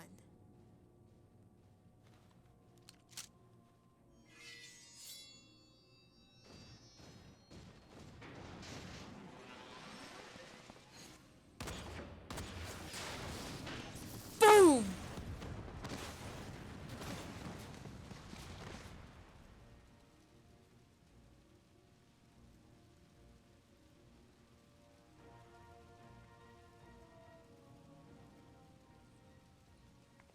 Your radiance! The intruders have taken flight. I repeat, the intruders have taken flight.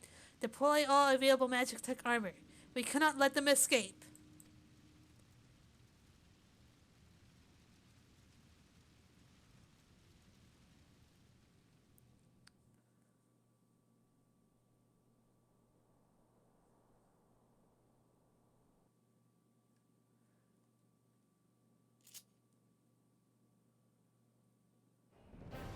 Oh shit, okay. We have Corthan Summon combo.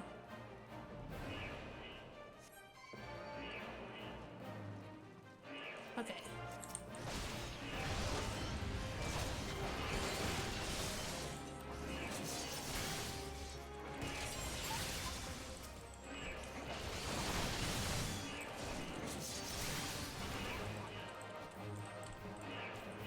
There they are, stop them!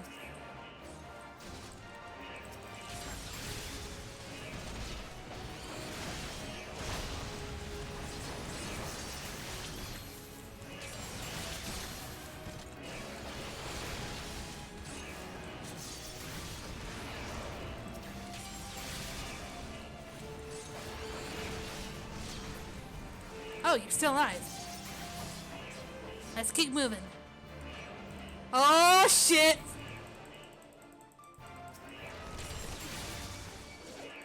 Oh.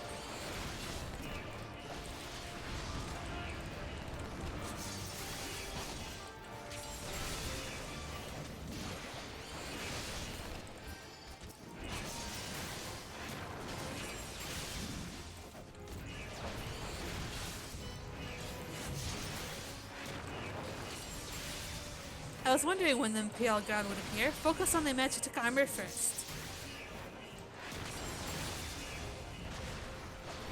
Oh! These chicks are a nuisance.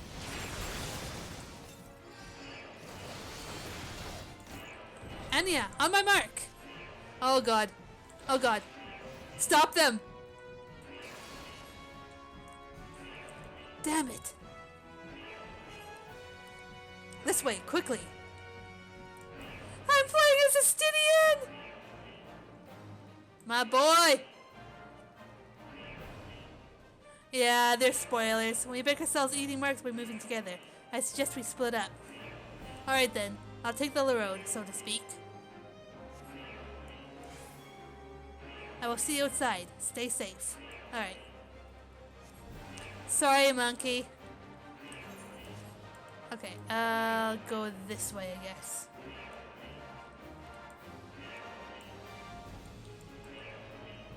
This way?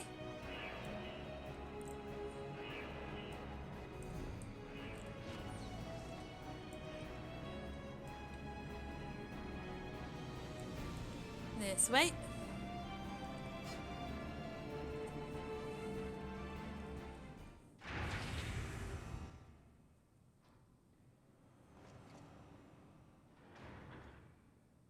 Well, well, someone's been busy.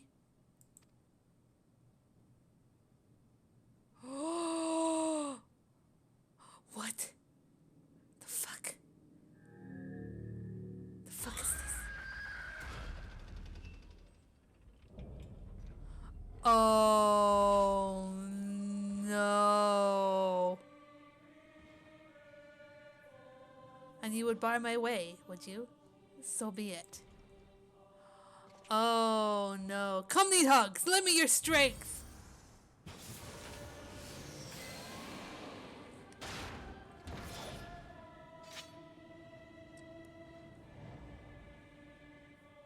Fuck!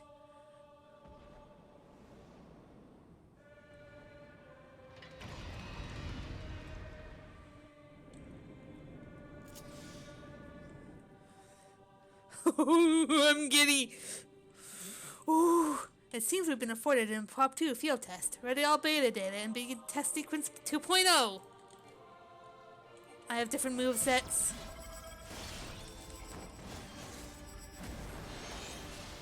Okay, I should save that.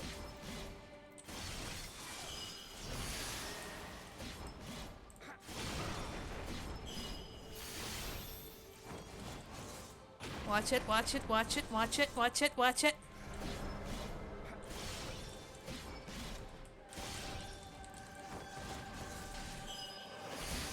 Ah! Where's it going? That way? Okay.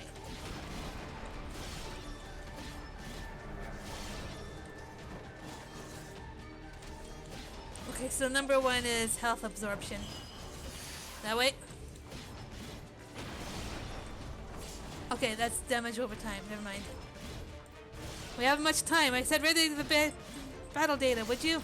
Now loading sample data 14.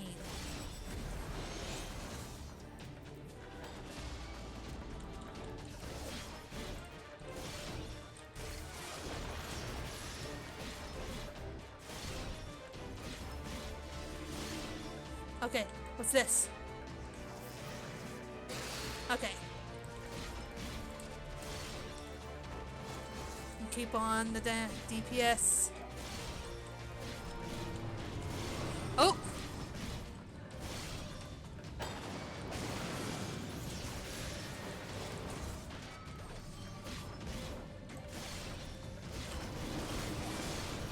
Oh, out of the way! Out of the way! Out of the way!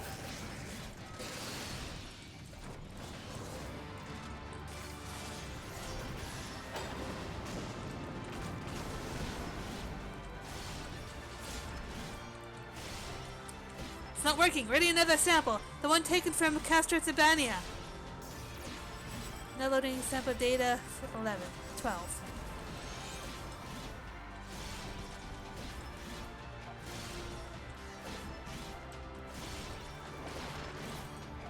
Can I attack these guys up here? No, I can't. Wait for them, wait for them. Oh! Oh!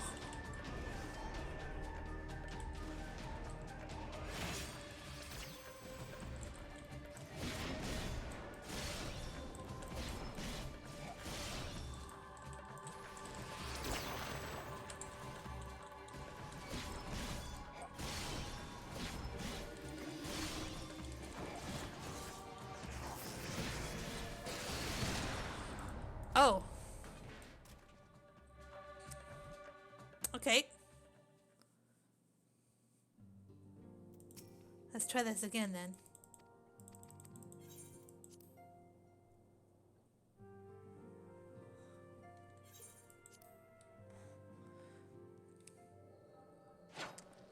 I just thought those were things to avoid.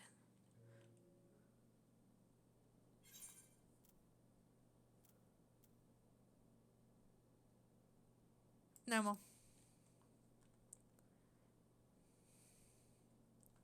I know what I did wrong. Don't try to soft blow for this for me. I'm not a noob.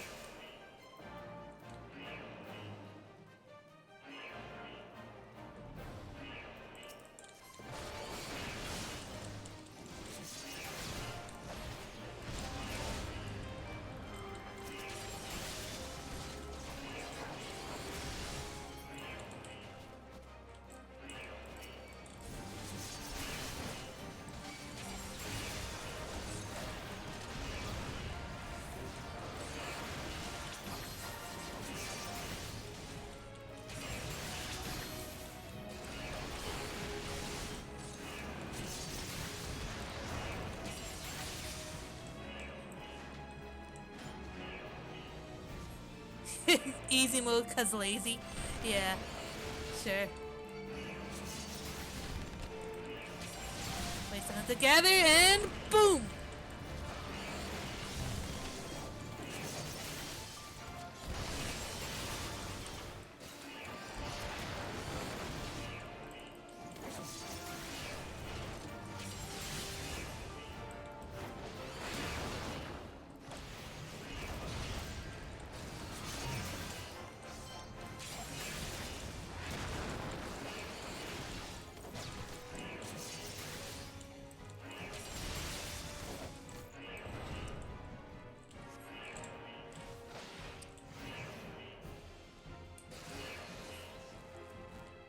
Go. Great, I'm not a noob.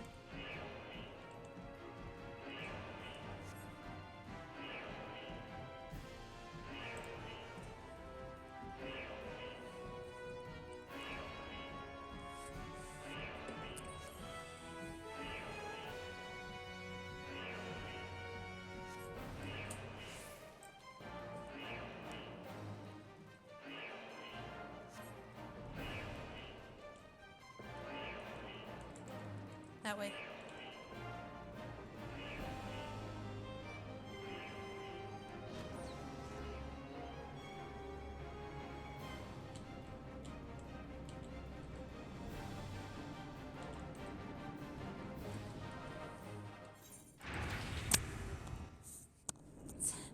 Round 2.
Oh, oh, oh.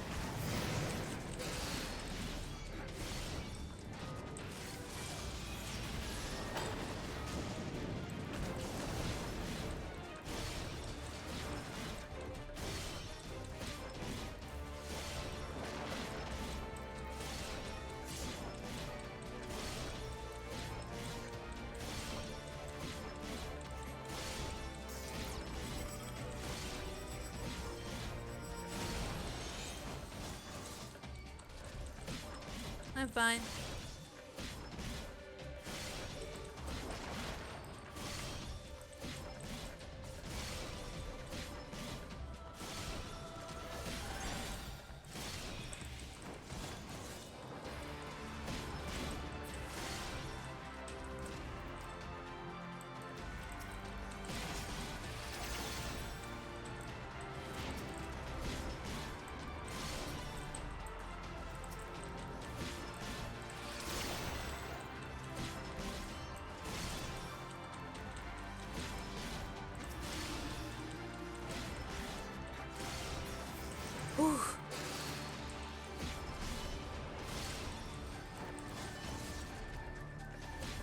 Whew.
Nice. Sorry, I was trying to remove that picture before I did that, but yeah. We got him.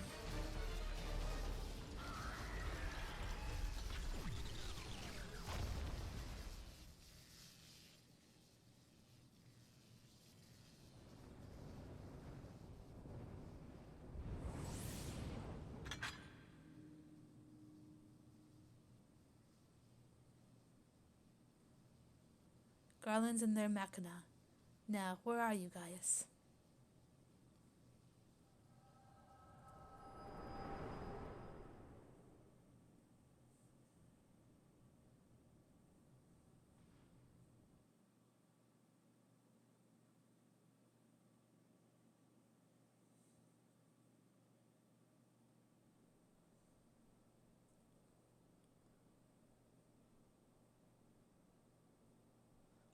Kyle sees it too. Are you all right?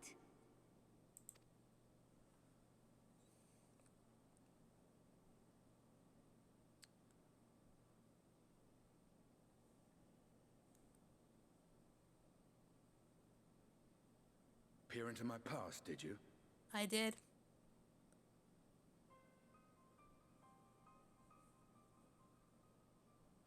Well, I didn't quite relive the experience as you did, but I bore witness to it all. I'm still not sure what I think of this gift of yours. But no matter. Our confrontation was cut short when the Imperial Guard arrived. It was then that Xenos took his leave, citing boredom. He's looking for me. To think their research into the Echo could bear such fruit. Escaping death, jumping from one body to the next, and returning to his own after all this time. He is an Ascian in all but name. I'm afraid so. It beggars belief, aye. But no more than a hero traversing the rift between worlds. You will not know my secret. My concerns are far more prosaic. With the Emperor dead and the Crown Prince missing, the Empire is in disarray. Until order is restored, assuming it even possible, we needn't fear an Imperial reprisal. And for reasons of his own, Xenos took it upon himself to rid the world of Black Rose. Riol has already gone to apprise the Alliance leaders of these developments. We may leave the matter in their hands for now. Then perhaps we have seen the last of the fighting at Gimlet. Though, if it comes to civil war, I cannot help but fear for the provinces.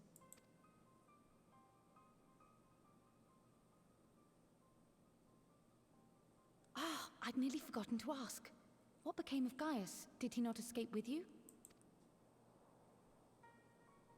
That he did, but we parted ways shortly after leaving Garlemald. He claimed another threat had arisen which demanded his attention. He didn't elaborate, but the absence of some device or other in the capital gave him reason to believe they're planning something. Lest you worry, I believe he has well and truly shed the Black Wolf's pelt. Conquest is no longer his objective. We may safely leave him to his own devices. Well, it's nice to have one less foe to worry about, even if we do have a mysterious new threat to look out for instead.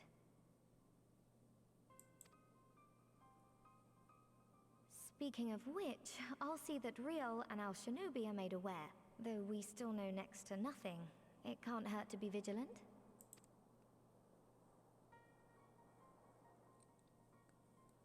Well then, with Black Rose nipped in the bud, I believe I've fulfilled my part of the bargain.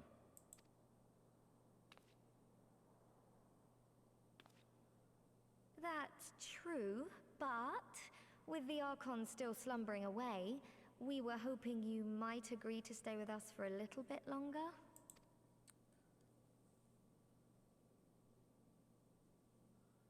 Sorry, but I'm not inclined to extend my contract. Gaius isn't the only one with business to attend to.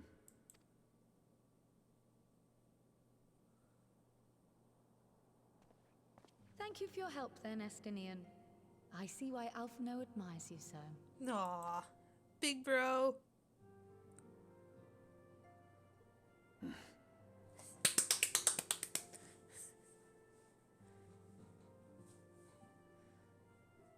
Farewell, my friend. See that you don't make a habit of dozing off in battle.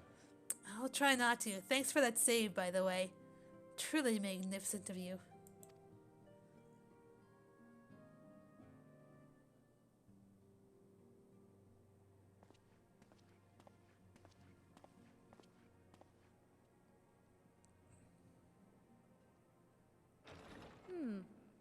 I suppose we should all be getting on then. As ever, we will see to the Archon's needs. In the meantime, why not get some rest? You've more than earned it.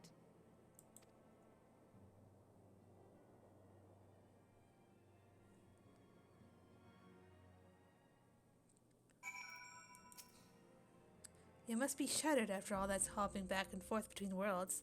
Why not stay here and rest for a while? I'm sure Big Lick can manage without you. They've got enough science to help them, if you ask me. Alright. Oop.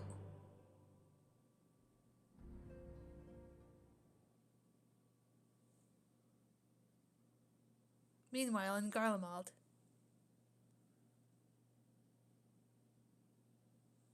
Yep.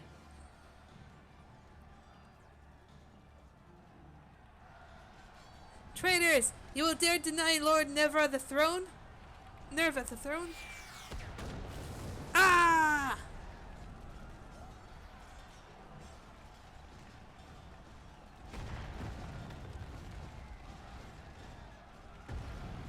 Onward, before this day is done. Victory shall be ours.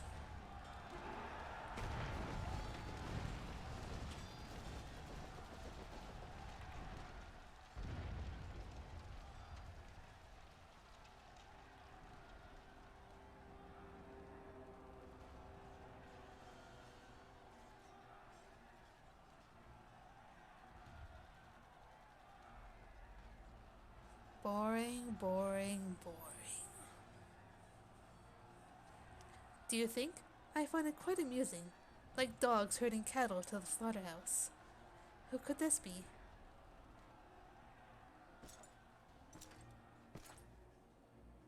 Elidibus?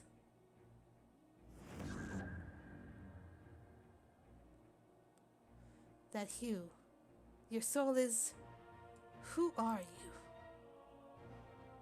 Wait, it's somebody new. Before your majesty, I am but another dog, lost, in want of a new master. A hunting dog if you should wish it so. For I know full well the prey you would seek next. Who is it? Zodiarch.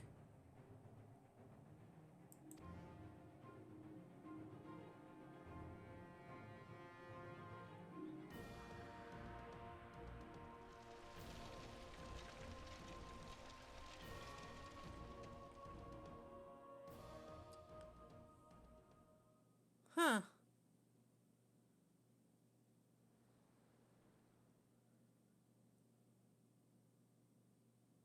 Meanwhile, in Ulamur in the first.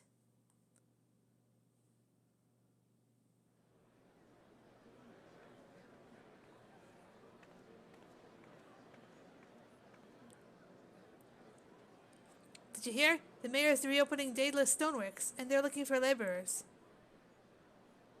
There's talk of resettling some of the old abandoned villages, too. They're even laying on free talus to help anyone willing to make the move. Free talus? Ha! We'd best be get packing. Steady work, board and lodging. If that's not a recipe for hope, I don't know what is.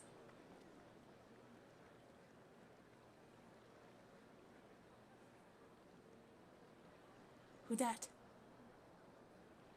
Hope? Who dat?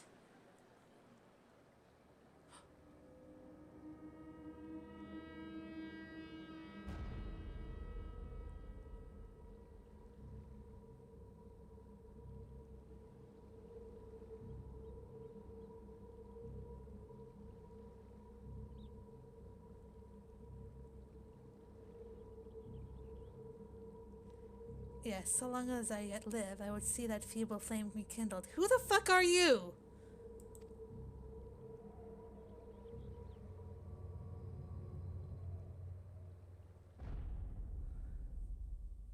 It is my destiny to see our dream fulfilled.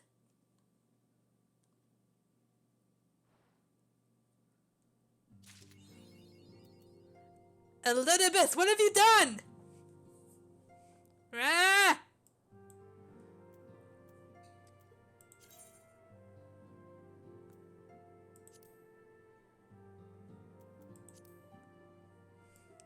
It's something Elizabeth is doing. That frickin' Astian in the white robes. He's up to no good.